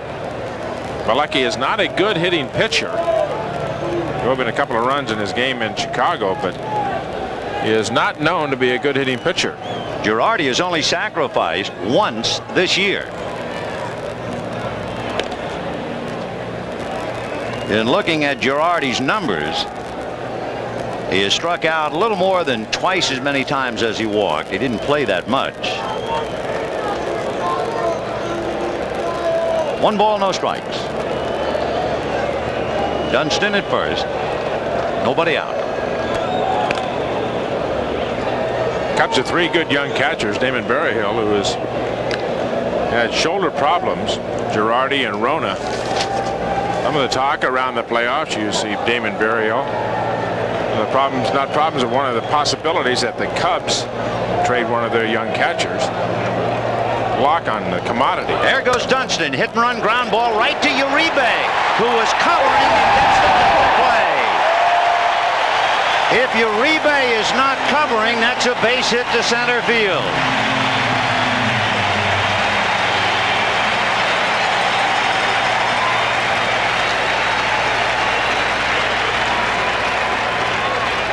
Another example of the good defense throughout this entire series. And it's a matter of one manager outfoxing the other in this situation. Zimmer trying to stay out of the double play. Uribe covering. Would expect the ball to be hit to the right side. Here Uribe covers. Here's Bielecki. Ball 1. When the Giants come up in the bottom of the 7th inning, and you will hear a lot of noise then. They will have Will Clark, Kevin Mitchell, and Matt Williams on the corner. 1-1.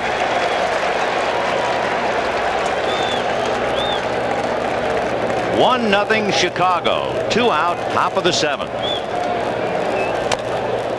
Out away. You got to try something when you face a pitcher like Rick Russell, because the movement that he can put on the ball, and obviously he has good movement today, was awful in Chicago. At the hitting zone, he can put great movement on the ball, and you know he can sink the ball when he wants to. He's proven it today, getting a couple of ground balls right when he's needed them. And that takes care of Bielecki, and the fact that Dunston had led off with a base hit. Right now, here's another edition of State Farm Rules of the Game. Well, as promised, here comes the noise at Candlestick Park. Bottom of the 7th, 1-0 Chicago. Will Clark, Kevin Mitchell, and Matt Williams. Clark struck out and singled 1 for 2.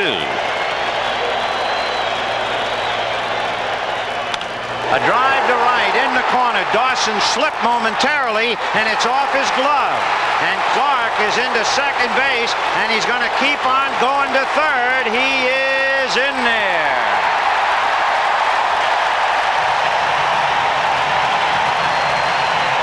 Andre Dawson slipped, and by slipping, he could not really get his full glove on the ball, and that was the difference. First pitch hitting, the first ball fastball hitter, Will Clark. And a drive down in the corner. We saw Pat Sheridan have a difficulty with the turf in right field earlier. We talked about how lush and green it is. It's very soft. The footing is not very secure. And that one just hesitation of a slip, enough to cost Dawson just a couple of inches that he needed, the ball right off the end of his glove. Now remember, Clark has been suffering with some sore legs. He's running well, but he's obviously in pain. And they may be trying to buy him some time here. Clark stiff-legged with that right leg, able to get in there, and now he has waved the trainer away. Down in the Chicago bullpen, Mitch Williams and Les Lancaster. Williams, of course, the left-hander. So Bielecki, who had the leadoff man get aboard and reach third in the 5th inning, now really faces a challenge. The tying run 90 feet away. Nobody out. Mitchell, Williams, and Kennedy trying to pick it up. And the infield in. Off speed for a strike. 0-1. Mitchell has struck out twice today. So a tough break for Bielecki. In fact, 2 tough breaks. The slip and then the drop. 0-1. High fly ball to dead center. Back goes Walden on the track.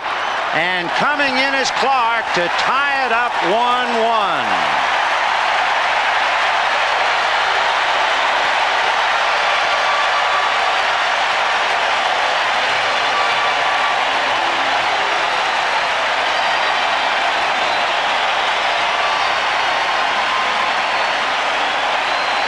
In a sense, the scales have balanced for Bielecki, because remember, the only Cub run was the fly ball lost by Kevin Mitchell. Though it's only right, I guess, that Mitchell should drive in the run to cancel it out. And it's 1-1 in the 7th, and the batter, Matt Williams. Ball 1, breaking ball.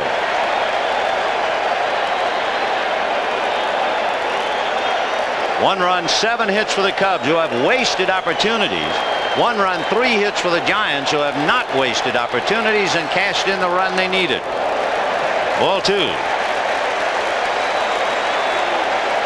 With the infield playing in, Bielecki certainly need the strikeout against Mitchell. He got the fastball up and out over the plate. More importantly, up in the strike zone. Well, you go against Kevin Mitchell, who had 125 RBIs during the season. You got to play the infield in. You got a tough job. 2-0.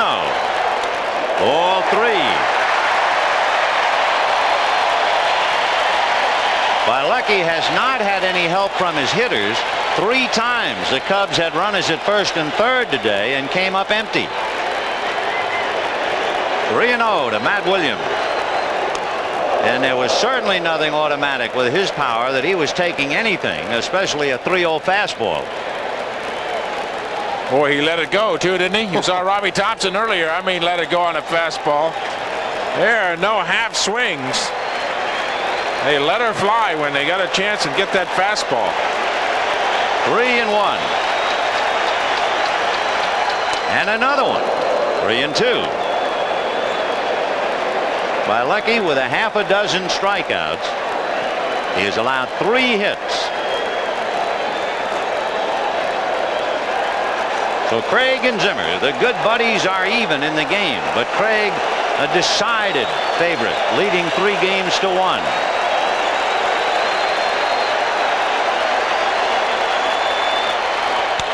Foul back out of play. He gave him a breaking ball that time just to change the pace. So after all those fastballs, he came back 3-2 curve.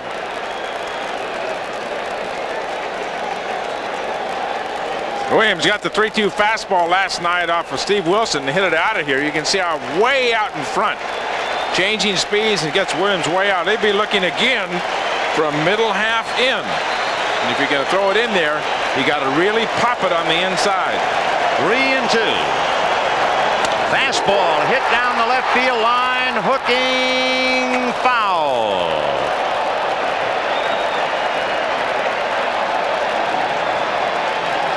Boy, does he turn on that fastball. Watch how far inside he's got to come to get the ball. See him collapse? In order to hit that ball hard, he has to roll that top hand over. Boy, and you're messing with dynamite in there, and you're talking about just fractions of an inch. 3-2. That makes a difference. Change got him. Oh, what a pitch by Bielecki. A 3-2 off-speed pitch, and Matt Williams way out in front of it. Now that was a pitcher's pitch. The pitch last night that Steve Wilson did not make after throwing about 12 pitches to Matt Williams was the off-speed pitch. He'd proven that he could get the bat head out on the fastball, and Bielecki saw it. The speed on that pitch, 68 miles an hour. Big difference between that and the fastball. Way out in front. A good pitch by Bielecki.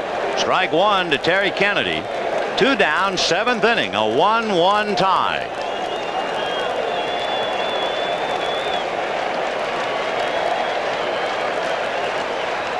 Fouled away, 0-2. Well, it looked like Bielecki had lost his composure just a little bit when the Giants had tied it up. Matt Williams ran the count to 3-0 through some of the worst pitches that he threw all day. But he really showed me something there. He came right back and got Williams. Good regaining of his own composure. No balls, 2 strikes to Terry Kennedy. 1-2. Remember the first pitch to Williams? Breaking ball way and outside, game tied. He's been pitching to Gem so far. Didn't get any help from the bench. I thought maybe Dick Pohl would go out there just to say a couple of words to settle him down, but he got it done by himself. 1-2. Fastball hit to short. Dunston cranks it up again, and that's it. 1 run, 1 hit, 1 slip, 1 drop, and at the end of 7, a 1-1 tie. Will Clark leading off the inning, hitting a triple down that right field corner. First pitch hitting. You can see how he's kind of dragging that right leg. Heavily taped. And he took a little bit of time to make sure he was okay when he got there. But Will Clark, a first ball fastball hitter, boy, and he rifled down that right field corner. Jerome Walden 1 for 3. Breaking ball away, ball 1. Russell has gotten his team into the 8th inning, and as he works on Walden, Craig Lefferts begins to throw back of him for another reason as well. Russell is due up third when the Giants hit in the bottom of the 8th. 2-0 the count to Walden. Singled in the first inning, hit the fly ball that was lost in the glare by Mitchell and grounded to short. He scored on Sandberg's double. That's the only Cub run. So the only scoring today are on balls that should have been caught by Mitchell and by Dawson. And the count 3-0 to Jerome Walden. We talked how Rick Russell will show you at the beginning of the game if in fact he has it. Good movement on the hitting on the ball. When it gets to the hitting zone now, first hitter here in the 8th, he's run the count to 3-0. And that's his first walk of the day. Remember, he hit Dawson, but that's the first walk. And that could be a storm signal for Roger Craig. He'll be watching him now as Ryne Sandberg comes up. It's the third time today the leadoff man has gotten aboard. We have a moment to remind you, Wednesday night on NBC, a terrific lineup waiting for you. An all-new Unsolved Mysteries. Second, a new Night Court. Third, the critically acclaimed new comedy series Nut House. And batting cleanup, a brand new episode of Quantum Leap. A great night of entertainment on NBC Wednesday. Ryne Sandberg has played in 10 league championship games and has had at least one hit in every one of them. Today, struck out, doubled in a run, and popped up. Fastball strike, and it's the rare fastball that Sandberg has taken in this series. Well, it looked like it took him by surprise, too. You know Jim's going to do something somewhere here in this inning. Top of the 8th. An 86-mile-an-hour fastball on the inside part of the plate. Chuck Cartier flashing the signs. Walden stole 24 during the regular year, and they know it. I think the question was him is just trying to figure out on what pitch he's going to do it on. There's Cartier.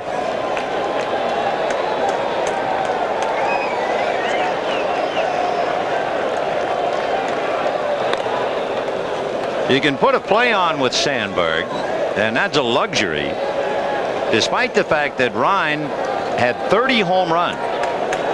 He had way over 600 at bats and did not strike out 100 times. And he bunts. Russell will make the play to first. So Walden takes second, and the batter will be Marvell Wynn.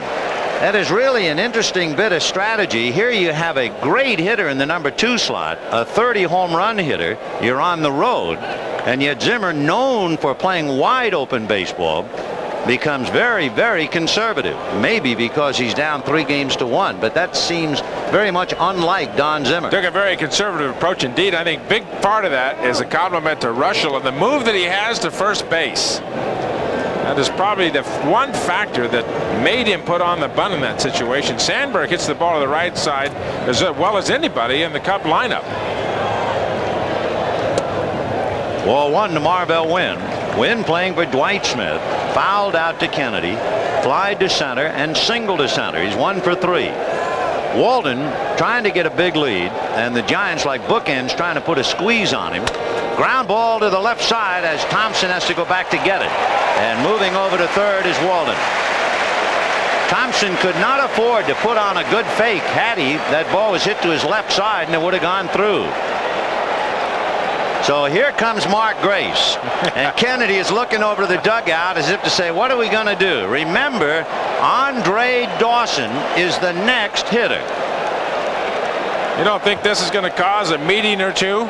Roger Craig on his way to the mound. I don't know whether it's for a new pitcher, if it's a discussion with his catcher and pitcher about what they want to do, how they want to do it. A lot of action in the Giant bullpen. It doesn't look like he is going to change pitchers. Roger's a lot like Russell, in a sense, his demeanor seems to be the same all the time. There it is. It's a discussion of how we want to go about this. I'd be very surprised if they pitch to him. Mark Grace is only hitting .647. They walked him intentionally once. That was in game 2. The outman has been Andre Dawson, and he is on deck. And they're going to walk Grace, and again, Andre Dawson will be in the pressure spot. You know, Roger Craig feels that it's going to be a one-run ball game, and he's playing a one-run ball game. It doesn't look like you're going to win a game 4-3 or 3-2 if Dawson hits the ball out. Really doesn't make a difference because it looks like it's a 2-1 game anyway. It's amazing, and occasionally it will happen. I go back to the 1952 World Series, the Brooklyn Dodgers and the New York Yankees, and the great Gil Hodges. He couldn't buy a hit. And now here in 1989, the great Andre Dawson, who has been the heartbeat of the Cubs for the last couple of years, the most valuable player in 1987. But it has all turned to chalk ever since the knee operation. And Zimmer has said it's been a tough year for him. He has struggled, but I'm staying with him. And he has struggled today, as he has in every game. Dawson, with first and third in the first inning, struck out. With first and third in the sixth inning, popped out to shallow right. And here he is with first and third and 2 out in the 8th in a 1-1 tie. Ball 1. And really a better hitter when he goes up the middle. And Uribe is playing way around to pull on the infield. A big hole up the middle. See if he's changed his stance at all. See if that left foot is still as close to home plate as it was in the first couple, an indication he was pressing. Fouled away. 1-1. Well, they say Chicago is the city of the broad shoulders, and Andre Dawson certainly needs some broad shoulders. He's been carrying quite a weight. Now that left foot does not appear to be quite as close to the plate as it was the first 2 at-bats. Boy, and he's trying to go right up the middle, too. He sees the hole up the middle. 1-1.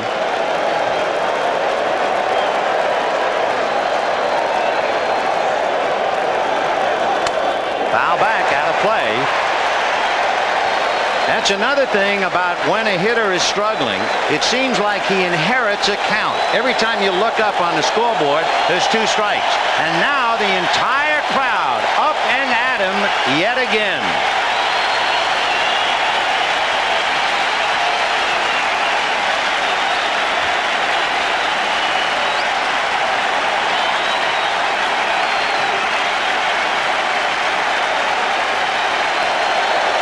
Runner going, fouled away.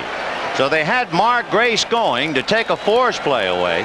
It's pretty tough for the Giants to get a force play with Uribe so deep in the hole and Thompson wandering on the rim in a deep second base position to increase his range. Mark Grace going and nobody covering. They don't really care about Mark Grace at first base. There's a sense in a ball game. But you know the end of the game is going to be alike. You know what the score at the end is going to be like. I know that Roger Craig has sensed that this is somewhere is a 2-1 game. Well, you talk about the loneliness of the long distance runner. How about the loneliness of Andre Dawson right now? Little tapper back to Russell.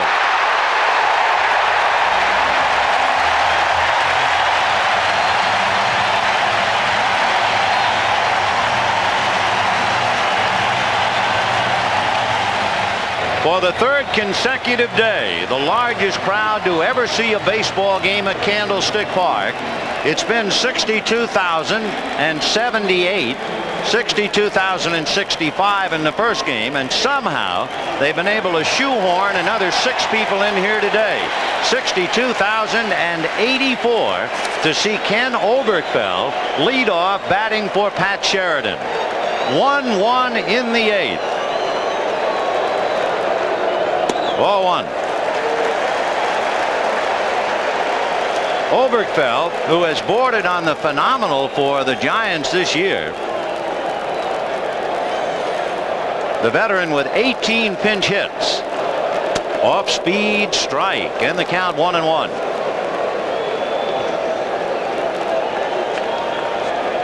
The same duo in the Chicago bullpen.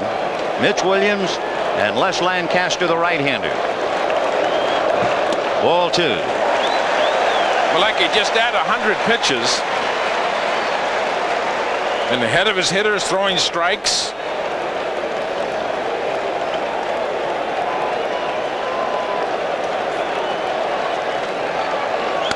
Fouled away. 2 balls, 2 strikes. Cubs got a run in the third. Kevin Mitchell lost a fly ball in the sun for an error. Sandberg's double picked him up. In the 7th inning, Andre Dawson slipped going after a fly ball by Clark. Got his glove on it, couldn't hold it. That went as a triple, and Mitchell's fly ball picked him up. And that's it. 1-1, bottom of the 8th. Just inside. Ball 3. How ironic in a series where runs have been scoring by the bushelful. Comes down to what might be the last game of this series, and looks like a 2-1 ball game. 3-2 to Ken Oberkfell. Foul back. Well, you realize the first 2 games it was as if they were just warming up. 11-3 and 9-5. Then they moved out here, and it was another story. The scores were 5-4, 6-4, and today 1-1 in the 8th. Took a long time for the pitchers to get warm, didn't it? And the chant, OB, OB. 3-2. Foul ball, back and out of play. Elliott, you're diving over there. That's the second foul ball. It's come back near you. You're not even making a play. Come on. Elliott Galb, our Mr. Stats in the booth. He's backing off. That's not like you, Elliott. Take charge over there. We're in the bottom of the 8th inning in a 1-1 tie. The Cubs desperately trying to stay afloat.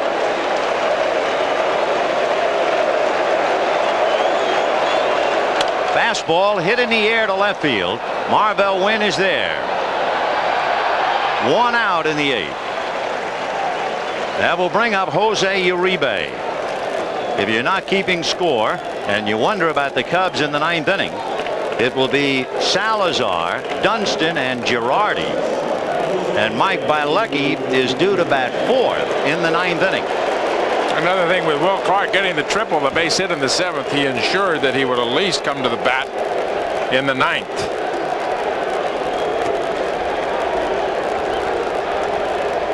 Uribe lined out to center and flied to left.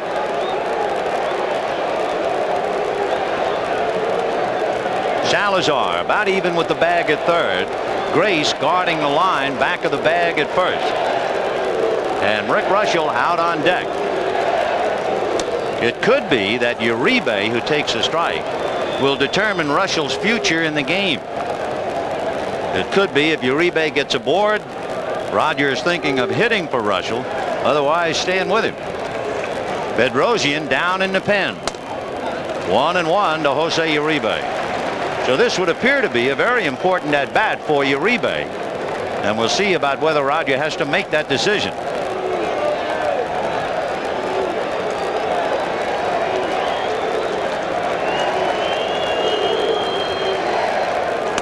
On the corner, good fastball. 1-2. I think Uribe liked that one. That ball looked like it was way outside.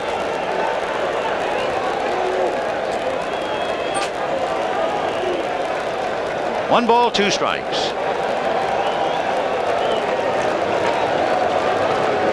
Breaking ball got him. So Uribe strikes out. Now let's see about Russell. They are going to hit for him anyway. Candy Maldonado will come up and bat because Oberkfell had hit for Sheridan and they need a right fielder. So Maldonado coming up. That is the 8th strikeout for Mike Bielecki. And here's the Candyman hitting for Russell. So Russell went 8 innings, allowed 1 run, 7 hits, walked 2, struck out 4. So Russell turned in a tremendous effort, and he's been met head on by his former buddy and teammate Mike Bielecki.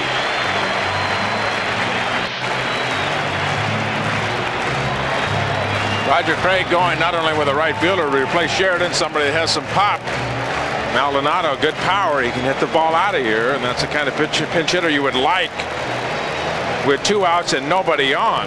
Somebody that can pop the ball for you.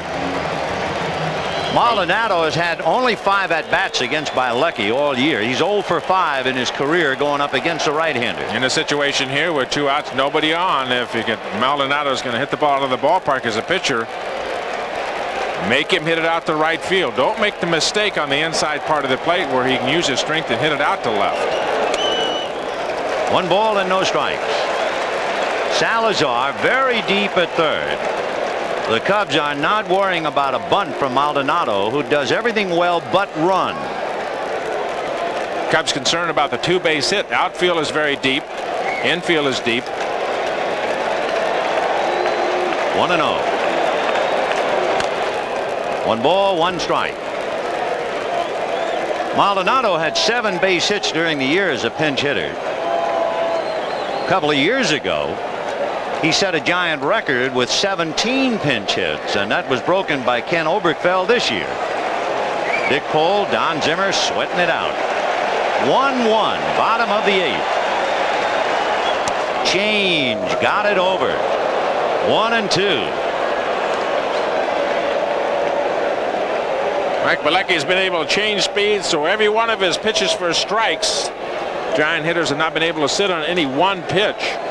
Changing speeds, pitching inside, outside, both sides of the plate, up and down. He has pitched masterfully today. 1-2. Fastball hit down the right field line, slicing foul and out of play. Maldonado hit 9 home runs for the Giants this year. To repeat, Cubs in the 9th, Salazar, Dunston, and Girardi, and Bielecki due up 4th.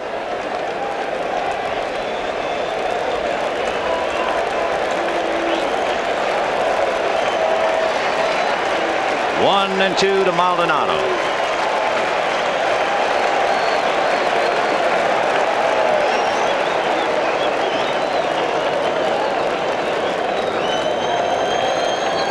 Second time that he's shook his head like that before a pitch, throwing a pitch, and every time that he's done it, throwing a fastball. 1-2. Down and away, ball 2. 2-2. On deck, Brett Butler. So Zimmer has piloted his club this far, a team that experts thought would lose 100 games, and he's gotten them this close. Chopper up along third, foul. 2-2. You have to remember too, when the Cubs left spring training, they had only won 9 games. I think their record was like 9-24 in spring training, and who would have ever believed that the Cubs, from that poor beginning, would wind up winning the National League East and playing the Giants. A lot of people were very down on them because they made the trade for Mitch Williams, giving up Palmeiro, a 300 hitter. Deuces wild on Maldonado and a 1-1 tie in the 8th. Breaking ball in the dirt. So he's gone 3-2 to Maldonado. Bielecki, by the way, in striking out 8, has not walked a batter. Russell went into the 8th inning before he walked a batter, and then he walked another one intentionally. 3 balls, 2 strikes, 2 out. Big pitch. Breaking ball, hit foul. So put that in your notebook. Bielecki coming back 3-2 breaking ball. A lot of confidence in the breaking ball because he's been able to get it over most of the day. 3-2, he threw a bad one. Here you see, boy, Maldonado, a good cut on that too. We had 2 sequences of 12 pitches in this series. One to Mark Grace, and then last night to Matt Williams. This is the 9th pitch to Maldonado. Lifted foul out of play. So we go to 10 pitches.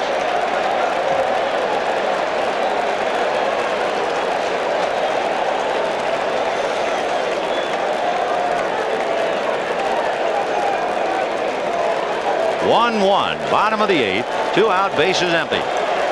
3-2 to Candy Maldonado, hitting for Rick Russell. Ball 4, off speed, and it appeared as if he held on to the ball much too long. His release point was so late, he almost threw it in the dirt.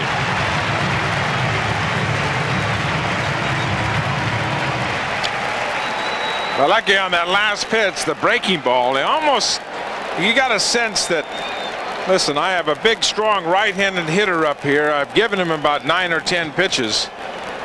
You know, either make a perfect pitch on the outside part of the plate right in the corner, or I walk him. I don't care.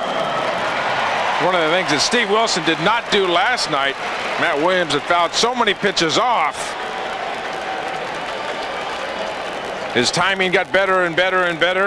A lot of times the base on balls against the power hitter is not the worst thing in the world that can happen to you.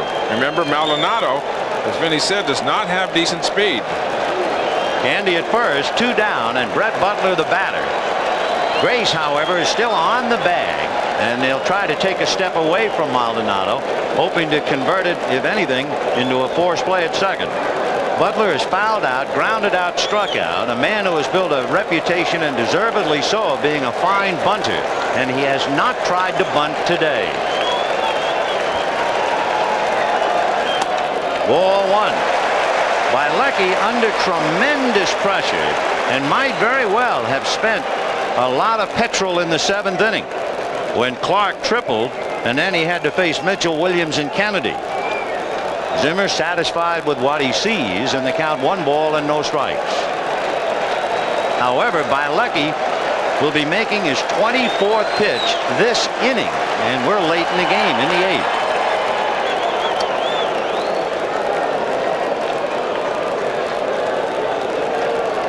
1-0 to Brett Butler.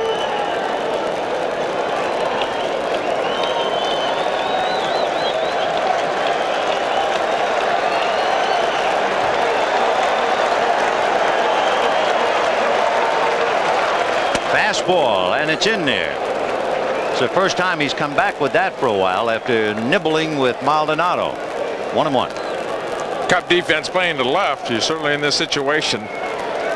Try not to give Butler something that'll be able to pull. Most of the time in his entire series, he's been trying to go to left field, especially with 2 strikes. But the book on him is pitch him away, play him away. Salazar in close at third. 1-1. Ball 2. On deck, Robbie Thompson. The defense in this situation in the outfield has to try to prevent the double. Runner on first, a possibility of scoring certainly on a 2-base hit. And you have to cheat in the outfield and back up just a step or 2 to protect the 2-base hit. 2-1 to Butler.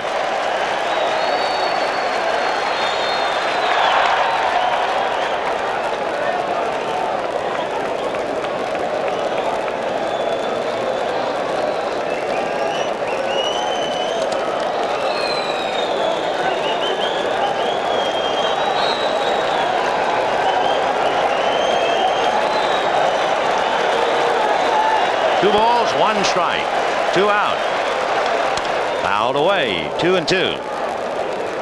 So we get back to a deuces wild situation. 2 balls, 2 strikes, 2 out. Maldonado at first, bottom of the 8th in a 1-1 tie. Talking about Brett Butler going to left field with 2 strikes, which he's tried to do the entire series, and it doesn't look like he's been trying to drive the ball that way either. He's just been trying to push the ball to left field. He hasn't had any real good aggressive swings to left field the entire series. Marvell went very deep and left. Maldonado takes his biggest lead in the sequence. He's not going, and it's ball 3. So that's an edge for the Giants. Maldonado will be under a full head of steam, and Grace is telling Mike Bilecki he's coming off the bag. So when you get down to the nitty-gritty like this, you hate to go to a full count. It's a slight advantage, but this late in the game, a slight advantage can be the difference between winning and losing. And the crowd is up again. For Bilecki, the 28th pitch in the inning. Maldonado goes, and it's fouled away, though he'll make 29.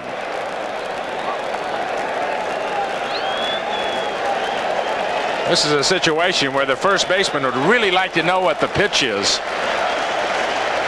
If it looks like a pitch he's not going to have hit at him, he's got to stay there and try and keep Maldonado as close to first base as he can. Maldonado's way off on the delivery. 3-2. 2 down, 8th inning, a 1-1 tie. Maldonado goes, ball 4.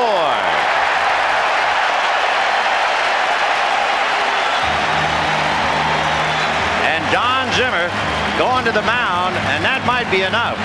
30 pitches in the inning, and Mike Bielecki's needle might very well be on empty. He got Oberkfell and Uribe, nibbled with Maldonado after getting 2 quick strikes, went 3-2 and walked him. Came right back to nibble with Butler 3-2 and walk him. He's made 127 pitches in the game, and Zimmer wants to find out, is there anything left in the tank? The pitcher will tell you when he's run out of gas, Vinny, exactly when that needle is on 0. The pitches are up and away. 2 pitches in that sequence to Butler, high in the strike zone, up and away to the left-hander. You got to know how to buy a little bit extra time for your arm. When it gets fatigued, it doesn't get through, and you don't drive the ball to home plate, and you have to buy a little extra time with your left leg. Zimmer convinced that he's all right. Well, Robbie Thompson, a fastball hitter coming up. He is grounded to Grace, popped to short and flied to left. Maldonado at second, Butler at first. 2 out in the 8th in a 1-1 tie. The Cubs trying to hang on for dear life, and the Giants trying to win it.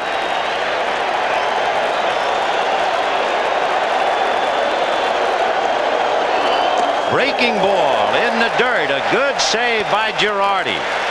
Boy, that's the last thing he wants to do. Throw one away now with Will Clark on deck. A little bit of fatigue, and sometimes a pitcher will try to overthrow the ball. Certainly Thompson, first ball fastball hitter. Bielecki wanted to start him off with a breaking ball, tried to overthrow it. 1-0. Low again, ball 2.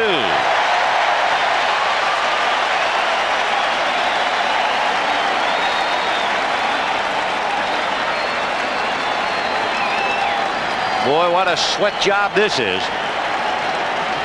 1-1, bottom of the 8th. Maldonado, the possible winning run, trying to take as much of a lead as possible, and he can take a big lead. Ball 3.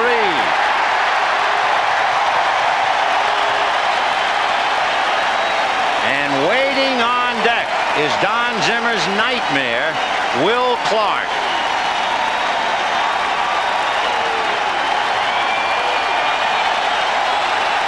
And they're up and at him again. 3-0 to Robbie Thompson. Ball 4. Leo DeRocher used to have an expression, stick a fork in him, he's done. And that's the story for Bielecki.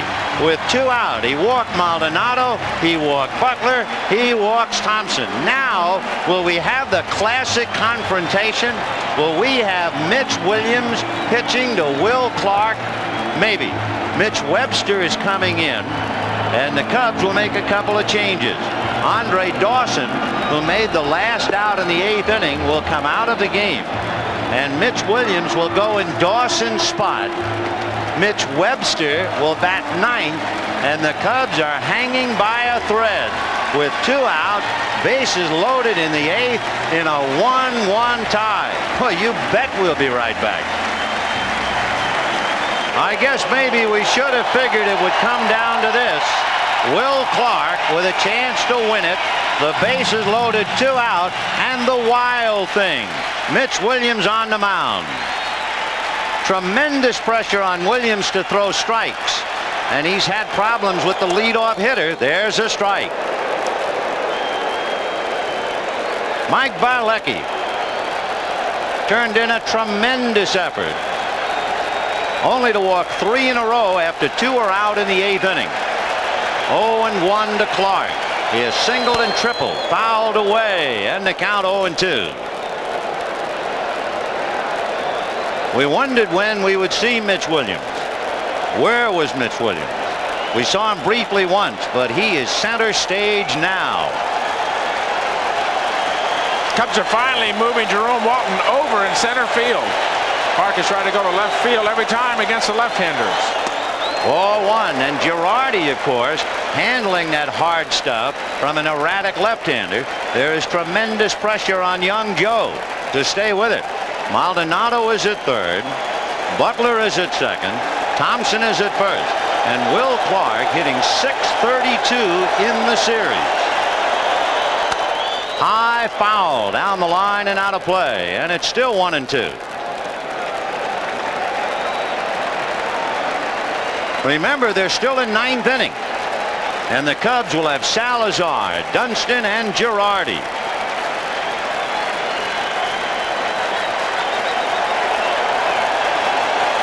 One ball, two strikes. Foul back.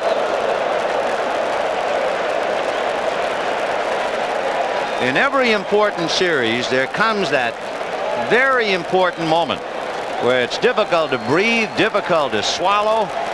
This is that moment.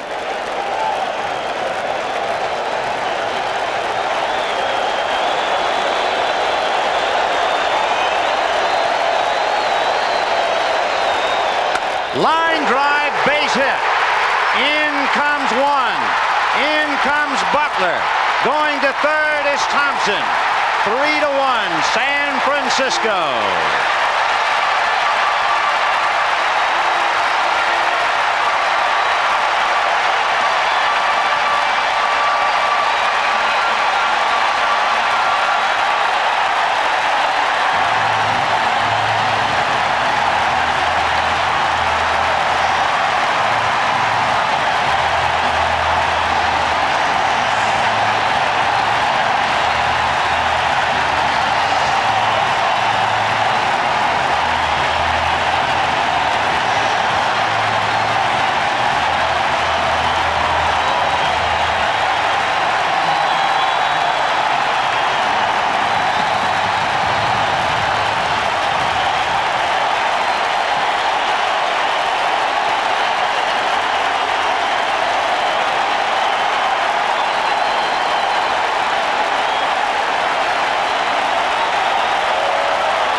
Ball one to Kevin Mitchell, with Les Lancaster having replaced a downcast, inconsolable Mitch Williams. But Mitch has to remember what Butler said about Will Clark. Remember when Butler was asked the difference between Kevin Mitchell and Will Clark. Brett Butler said, Mitchell is a good player having a great year. Clark is a great player. And Clark, as great players will do, in the great pressure of the moment, delivered the base hit to put the Giants out in front. 3-1 in the eighth. On the corner, 1-2.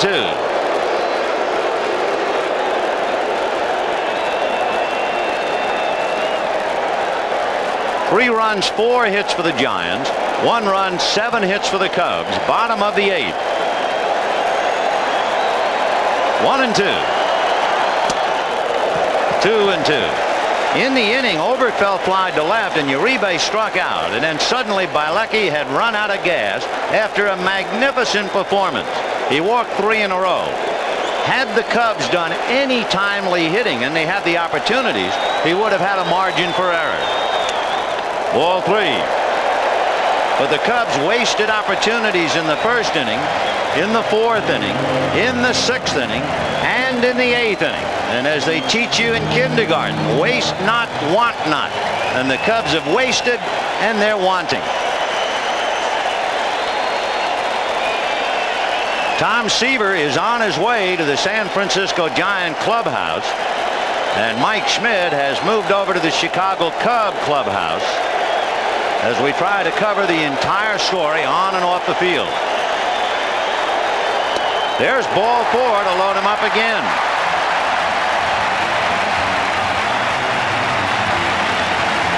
So the Giants, much to the delight of this huge crowd, have received 4 walks and a base hit to take a 3-1 lead. And the jackpot man is coming up again. Matt Williams, who has hit 3 grand slams in his career, one last year and twice this year. Andre Dawson thinking of what might have been, and for Andre, he'll be carrying a weight throughout the winter. Fastball, ball 1. To repeat, Salazar, Dunston, and Girardi in the 9th inning for the Cubs. But the Giants now are riding the crest of a wave of tremendous emotion here. High pop fly. Now let's see. Sandberg and Dunston. Dunston is calling.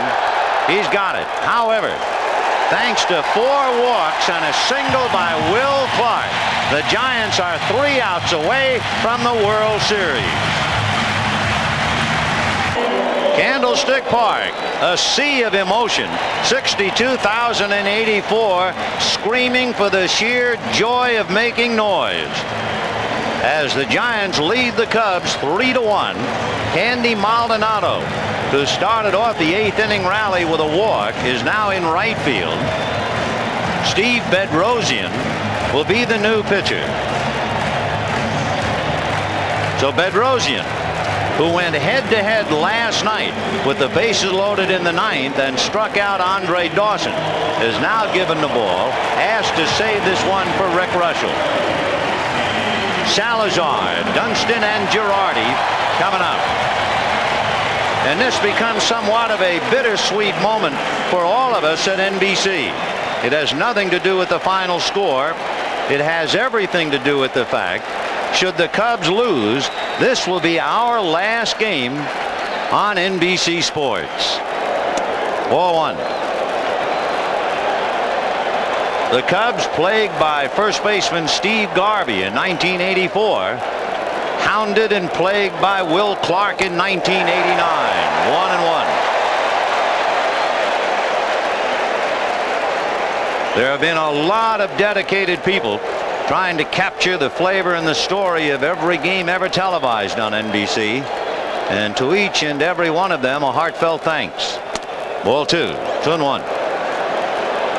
Salazar grounded to third, single to right, grounded to second, 1 for 3. He's hit in all 5 games. On the corner, 2-2. An interesting thought. The World Series will be dedicated to the memory of A. Bartlett Giamatti. And if Oakland and the Giants play the World Series, a ground ball back to third. Williams gets rid of it in a hurry to get it. 1 away. And now, as it looks like the Giants will play Oakland in the memory of Bartlett Giamatti, the 4 letters here in the San Francisco and Bay Area that mean so much to the people who live here. The Bay Area Rapid Transit, B-A-R-T.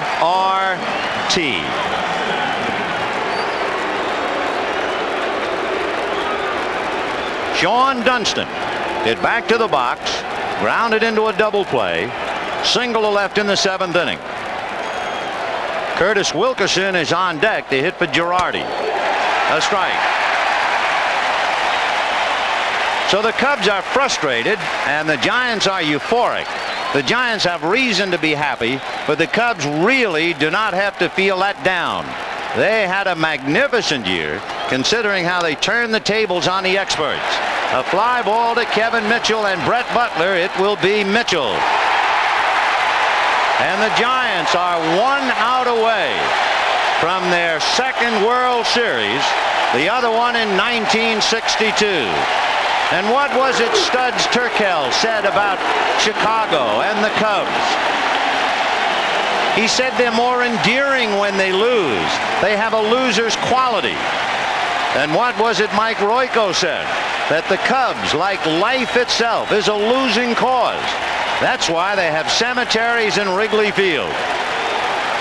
So this will add to the lore of the Cubs. with their great fans, they are 1 out away from going down again. And for the Giants, who have had ghosts of past times, they're 1 out away from shaking them loose. They lost the series in '62. They lost the league championship series in '71. They lost the league championship series in '87.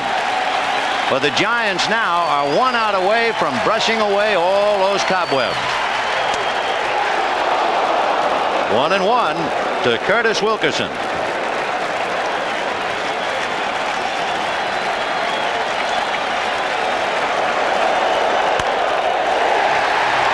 And the Cubs are down to their last strike. Like Kansas City, they've gone about as far as they can go. But not San Francisco.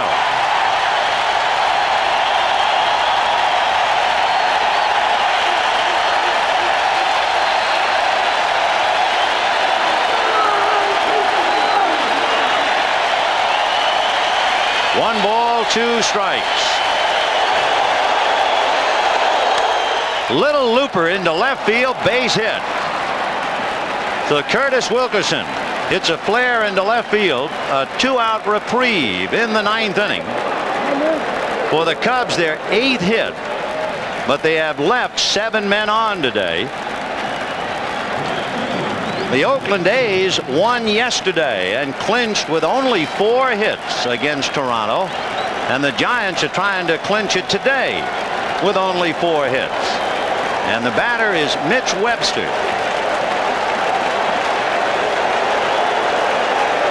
Webster hit .257 during the regular year with 3 home runs.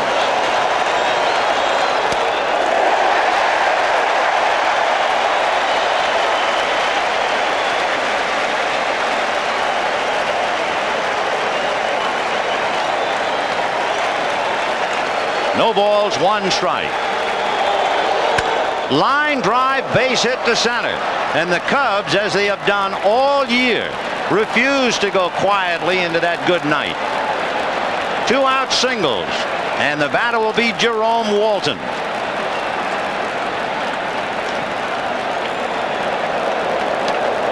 For Chicago, 9 hits.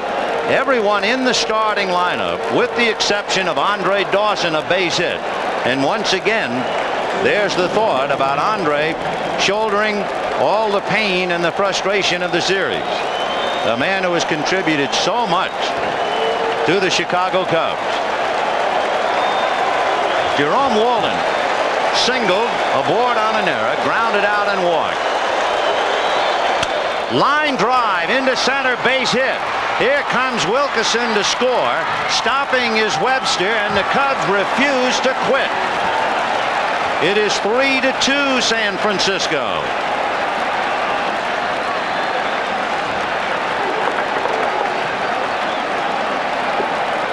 Boy, it has been a remarkable Cub team this year, and Roger Craig is not taking anything for granted. He's gone out to see Bedrosian.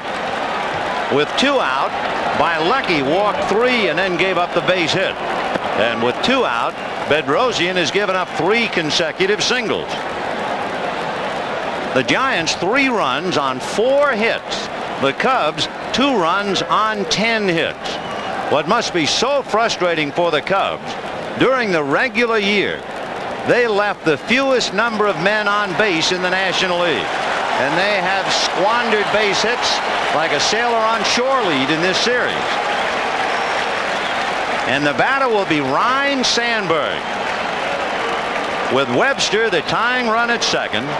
Mark Grace turning his cap inside out, the so-called rally hat.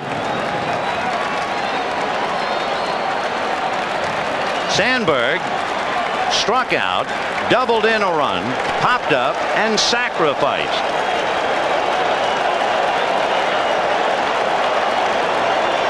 It was so surprising to see Sandberg sacrifice in the 8th inning. He had sacrificed once all year. Breaking ball hit to Robbie Thompson, and that's it.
If there is one thing tougher than losing, it's being forced to sit there and watch the winners.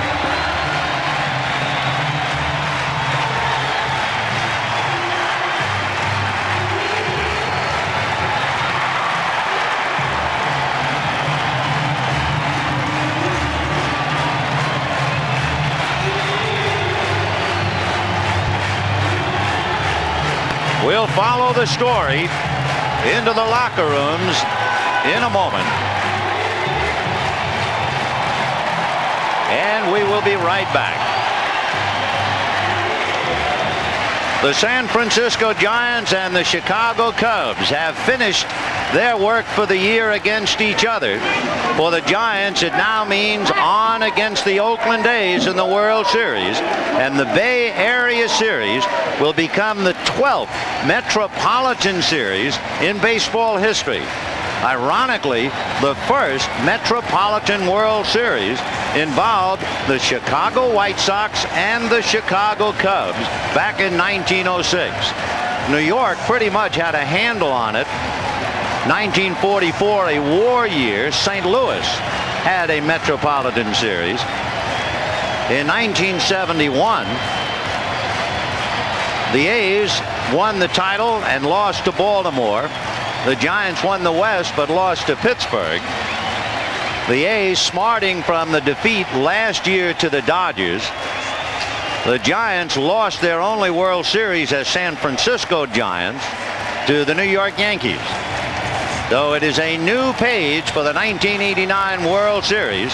And now let's go down to the Giant clubhouse and to Tom Seaver. Thank you very, very much. Of course, the National League champions now, Roger Craig, Bob Lurie, the owner of the San Francisco Giants, Al Rosen, the general manager. And it's my pleasure to introduce Bill White, the president of the National League, who is going to present the championship trophy to this trio who have done a magnificent job with the San Francisco Giants. Bill? Tom, this is the Warren Giles Trophy, and Roger and Bob and Al, it gives me great pleasure to give the San Francisco Giants this trophy today. Well, it gives us more pleasure. Bill, to accept it. It's a great thrill. Thank you so much. I'll give it to you then. Okay, we're all going to share. We're a team. We'll let the man in the middle hold it, right? Okay, yeah, with at least two strong guys next to me, but we're a team. These are the two best in the world, and I couldn't be happier. Al, you got to be very happy the way you put this team together and the way they've been resilient and the way that they have won. They won the way they did all year long with their pitching out of the bullpen, with their defense and the power. Well, that attests to Roger's skill in handling and pitching staff, and I want to say the Cubs never gave up. Bilecki was fantastic today. Don Zimmer and the Cubs did great. We're fortunate, very fortunate to be here. Second time, Roger Craig, your ball club in the last 3 years has won the division. Now you're not turned away. 87 was frustrating. This time you went out and you got the trophy. You must feel very proud for your ball club. You know, Tom, a lot of things have happened in my life, a lot of great things, but I think this is one of the happiest moments, you know, to be managing in the World Series and to be the manager of this great ball club, and the way they come back and the way they play. You know, I take my hat off to them. They're an outstanding ball club. There's a lot of people out there listening and watching it.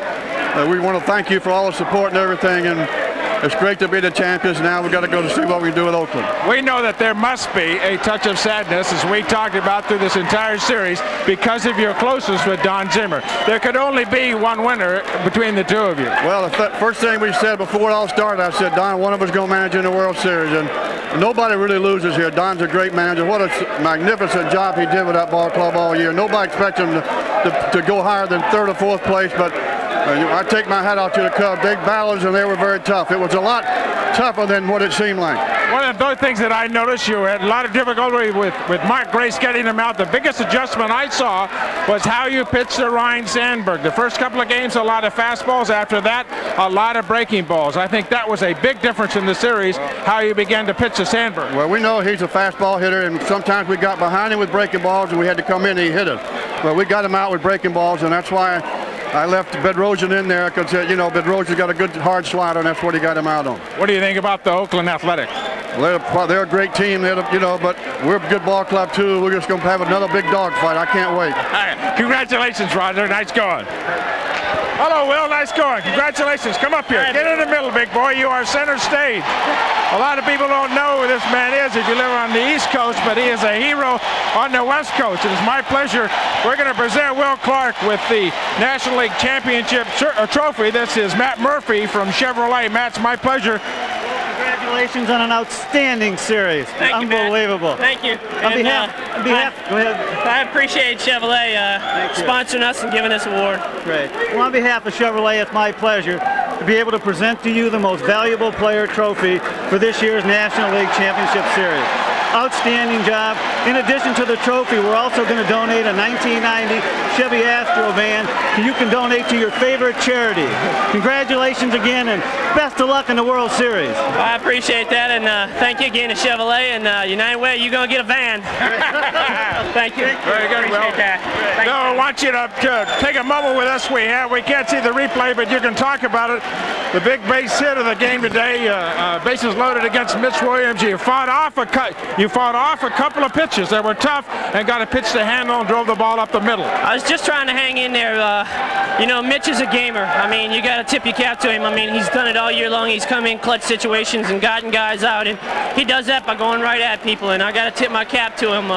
It just so happened I fought off a few tough pitches, and I happened to get one out over the plate, and luckily it fell in. But, you know, I tip my cap to the Cubs because they played an excellent series. I mean, Mark Grace had probably one of the most outstanding series I've seen. I mean, every time they need a clutch hit, he got it. And I want to thank my teammates, City of San Francisco, and how about that Bay Bridge World Series?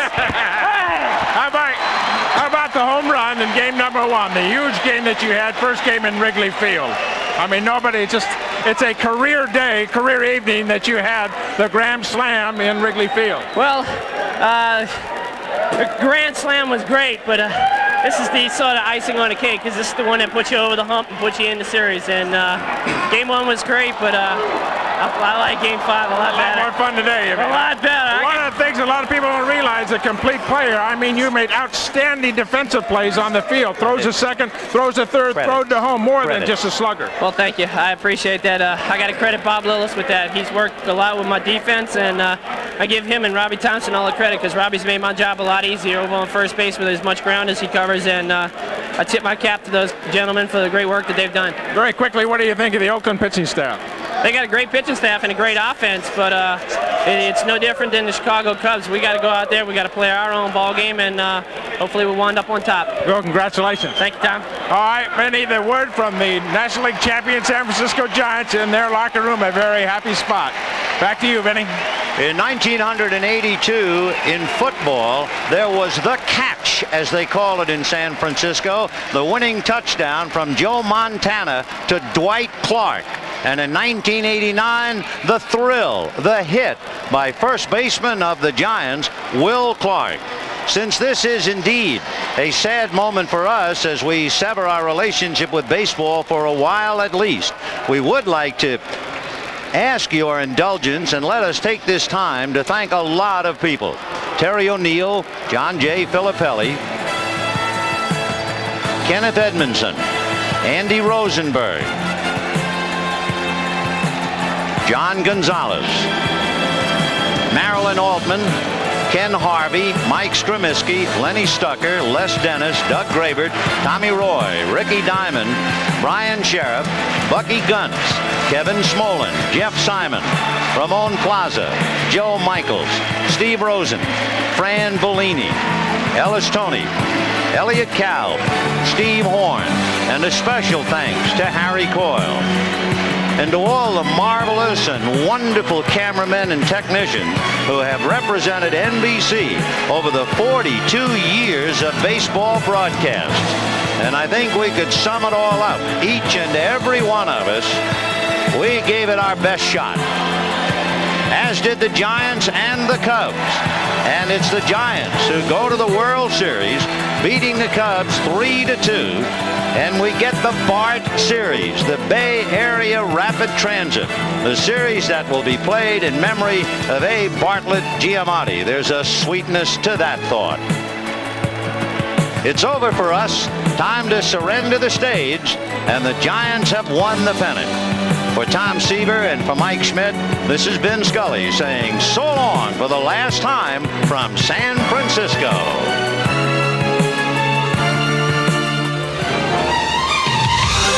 The preceding has been a presentation of NBC Sports. Come up short. Let's get right to it and show you how it went down. A spectacular performance from Mike Bilecki. 7 2/3, giving up just 3 hits, but he began to tire. There he walks the bases full. Don Zimmer comes out to make the move. Mitch Williams is in. 2 out, a 1-2 count, bases loaded. Williams delivers to Will Clark, who drills one up the middle, scoring Candy Maldonado, followed by Brett Butler to give San Francisco a 3-1 advantage. The Cubs fought back to make it 3-2 and still had 2 men on base as the Giants celebrated. Ryan Sandberg came to the plate and grounded out to Robbie Thompson to end it. The Giants win it by a final of 3-2. Back now with Jerome Walton in the locker room. Jerome, this is quite an experience for you, win or lose.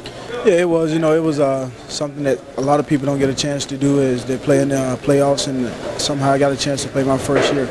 Now, you guys were in it most of the way, but you left a lot of people on base, and some people were questioning Don Zimmer leaving Bilecki in that long, but you know, it's all by the boards now. Well, Bilecki been throwing good all year. You know, you got to let him stay in there and go with it, because the guy been pitching good all year, and he deserved to stay in there, I think. And like you said, we left a lot of runners on base today, and somehow that's what cost us the game, I guess. What have you learned from this series that you were unaware of during the regular season? Well, I can say a lot of things that I learned. You know, I can just go on and on, but I learned a lot this year, you know, from the season and also this playoffs. You know, one thing I can say is just don't never give up, like we didn't do all year. We didn't never give up, and we kept fighting the whole year, and somehow we came up on the short end, but we're here, and then we can do about it. Jerome, thanks for a fantastic season. Thank you. All right, Jerome Walton. Tom Shear standing by with Mark Grace. Come on in, Mark. Mark, this certainly turned out to be a terrific showcase for the 2 best first basemen in the National League. You know, the media made it a real one-on-one battle with Will Clark. I know it's hard for you to put that into perspective right now. Well, Will Clark proved with that, well, throughout the whole series, but with the last at bat, why he's the best player in baseball, in my opinion. I don't even think it's arguable. He's the last guy I wanted to see coming up to the plate right there. You know, I had all the confidence in the world in Mitch. He's been the guy that bailed us out all year long, and you know, Clark was just better today, that's all.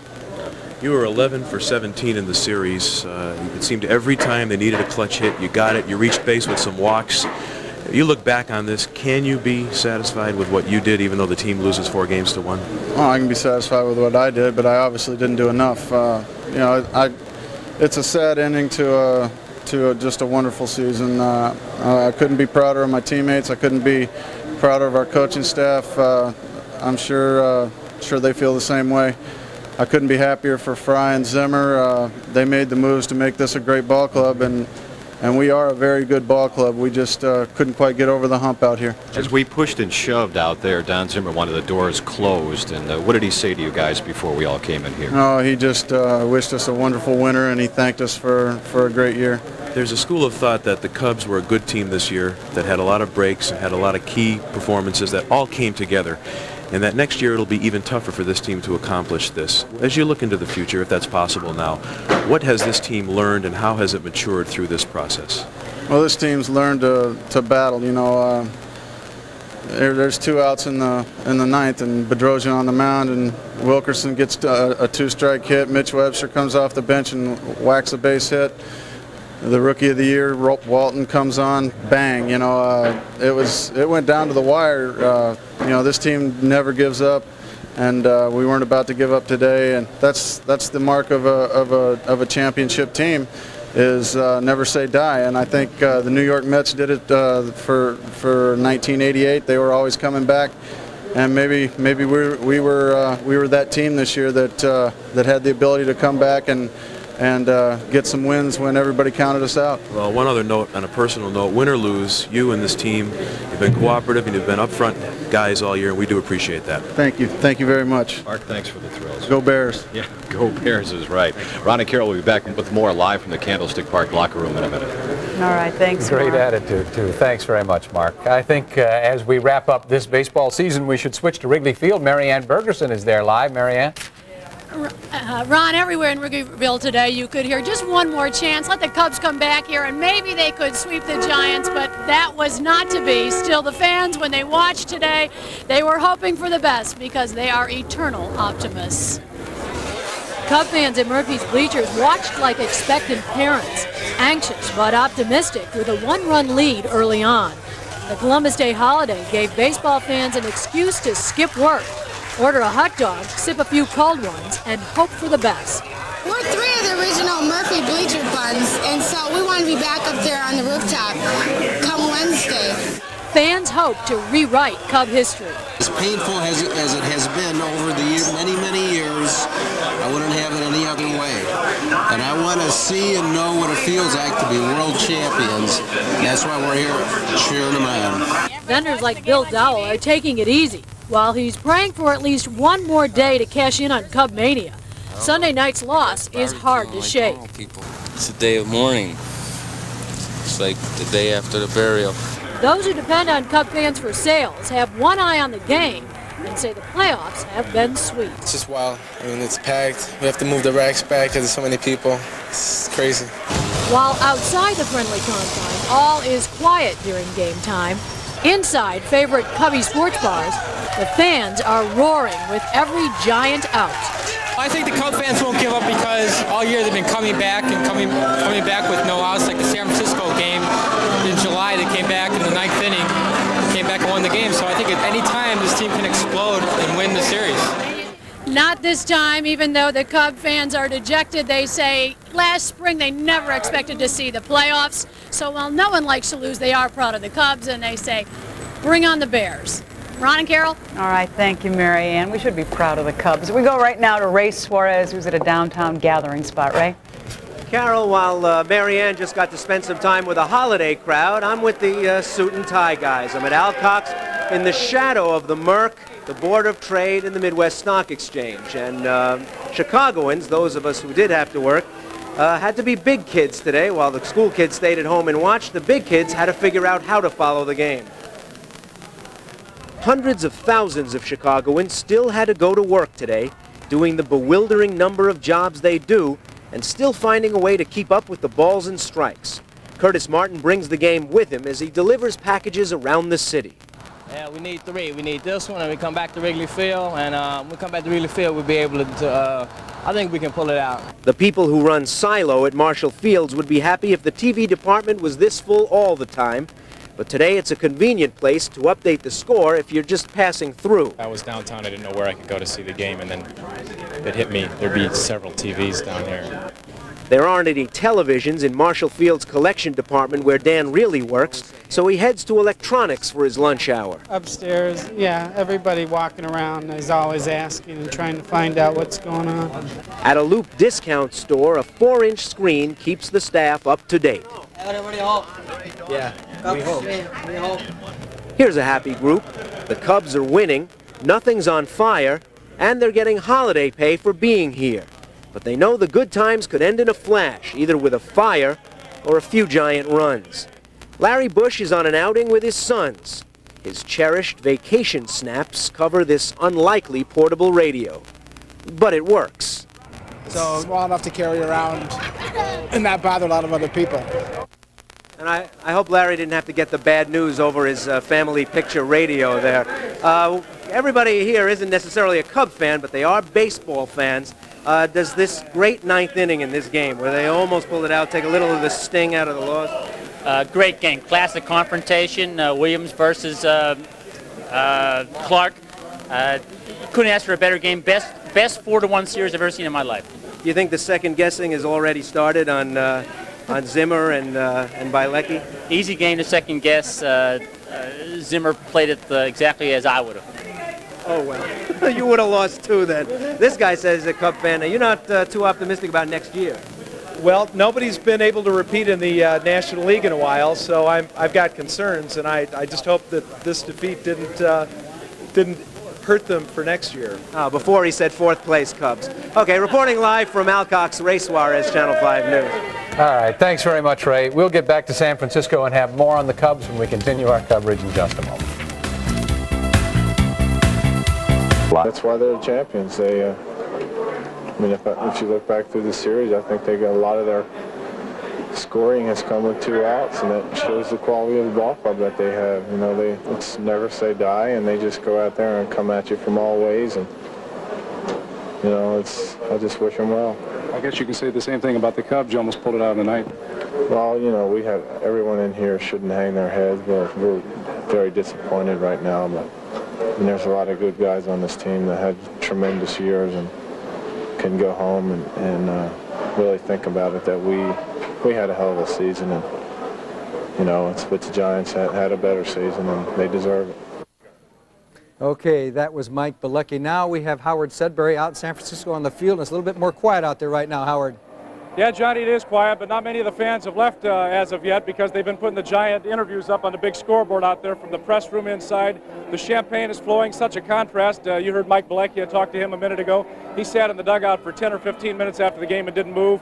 Mark Grace walked out of there with tears in his eyes. A tough situation for the Chicago Cubs as it ended, and it seemed like so many of their other games, Johnny. They came battling back in the top of the 9th inning, but couldn't get the job done this time.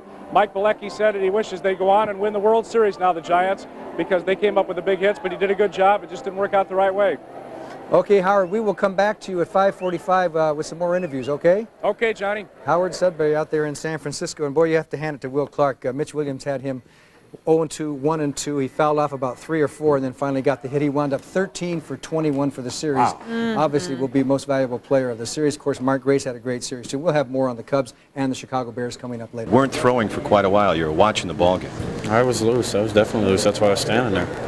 I knew that I was going to face Clark if he came to the plate, and I was plenty ready for him. In this series, Mitch, Clark and the others got their base hits. They got their RBIs. At one point, they had 16 out of the 18 runs scored, were driven in by the big three, if you will. What had you guys talked about before the series and during the series about how to pitch these people?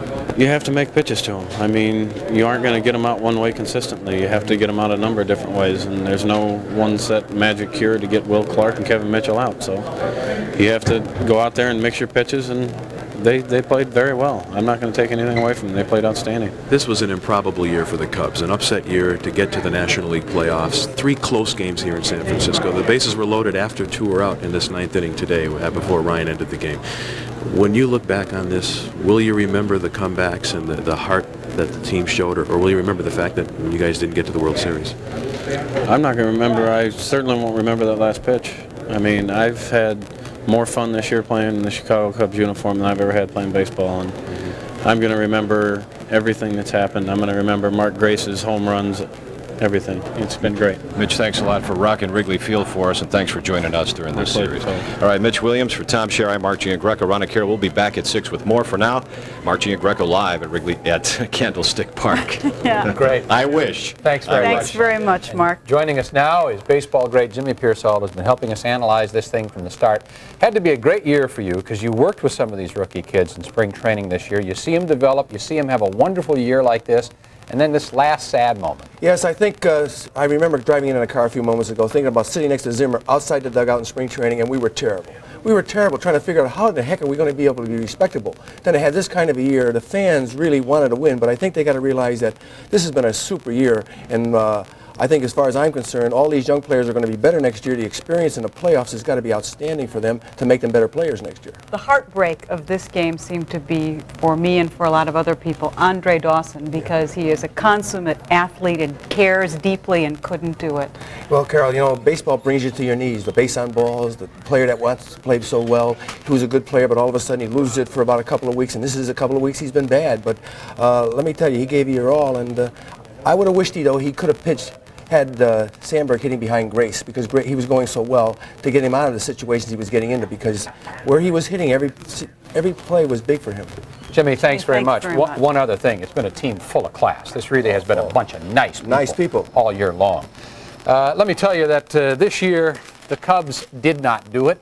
Our dreams disappeared today, but like the spring rains following last year's drought, the Cubs this year really were a welcome relief.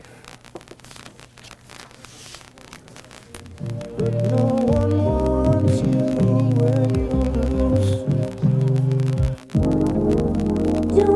give up, 'cause you have friends.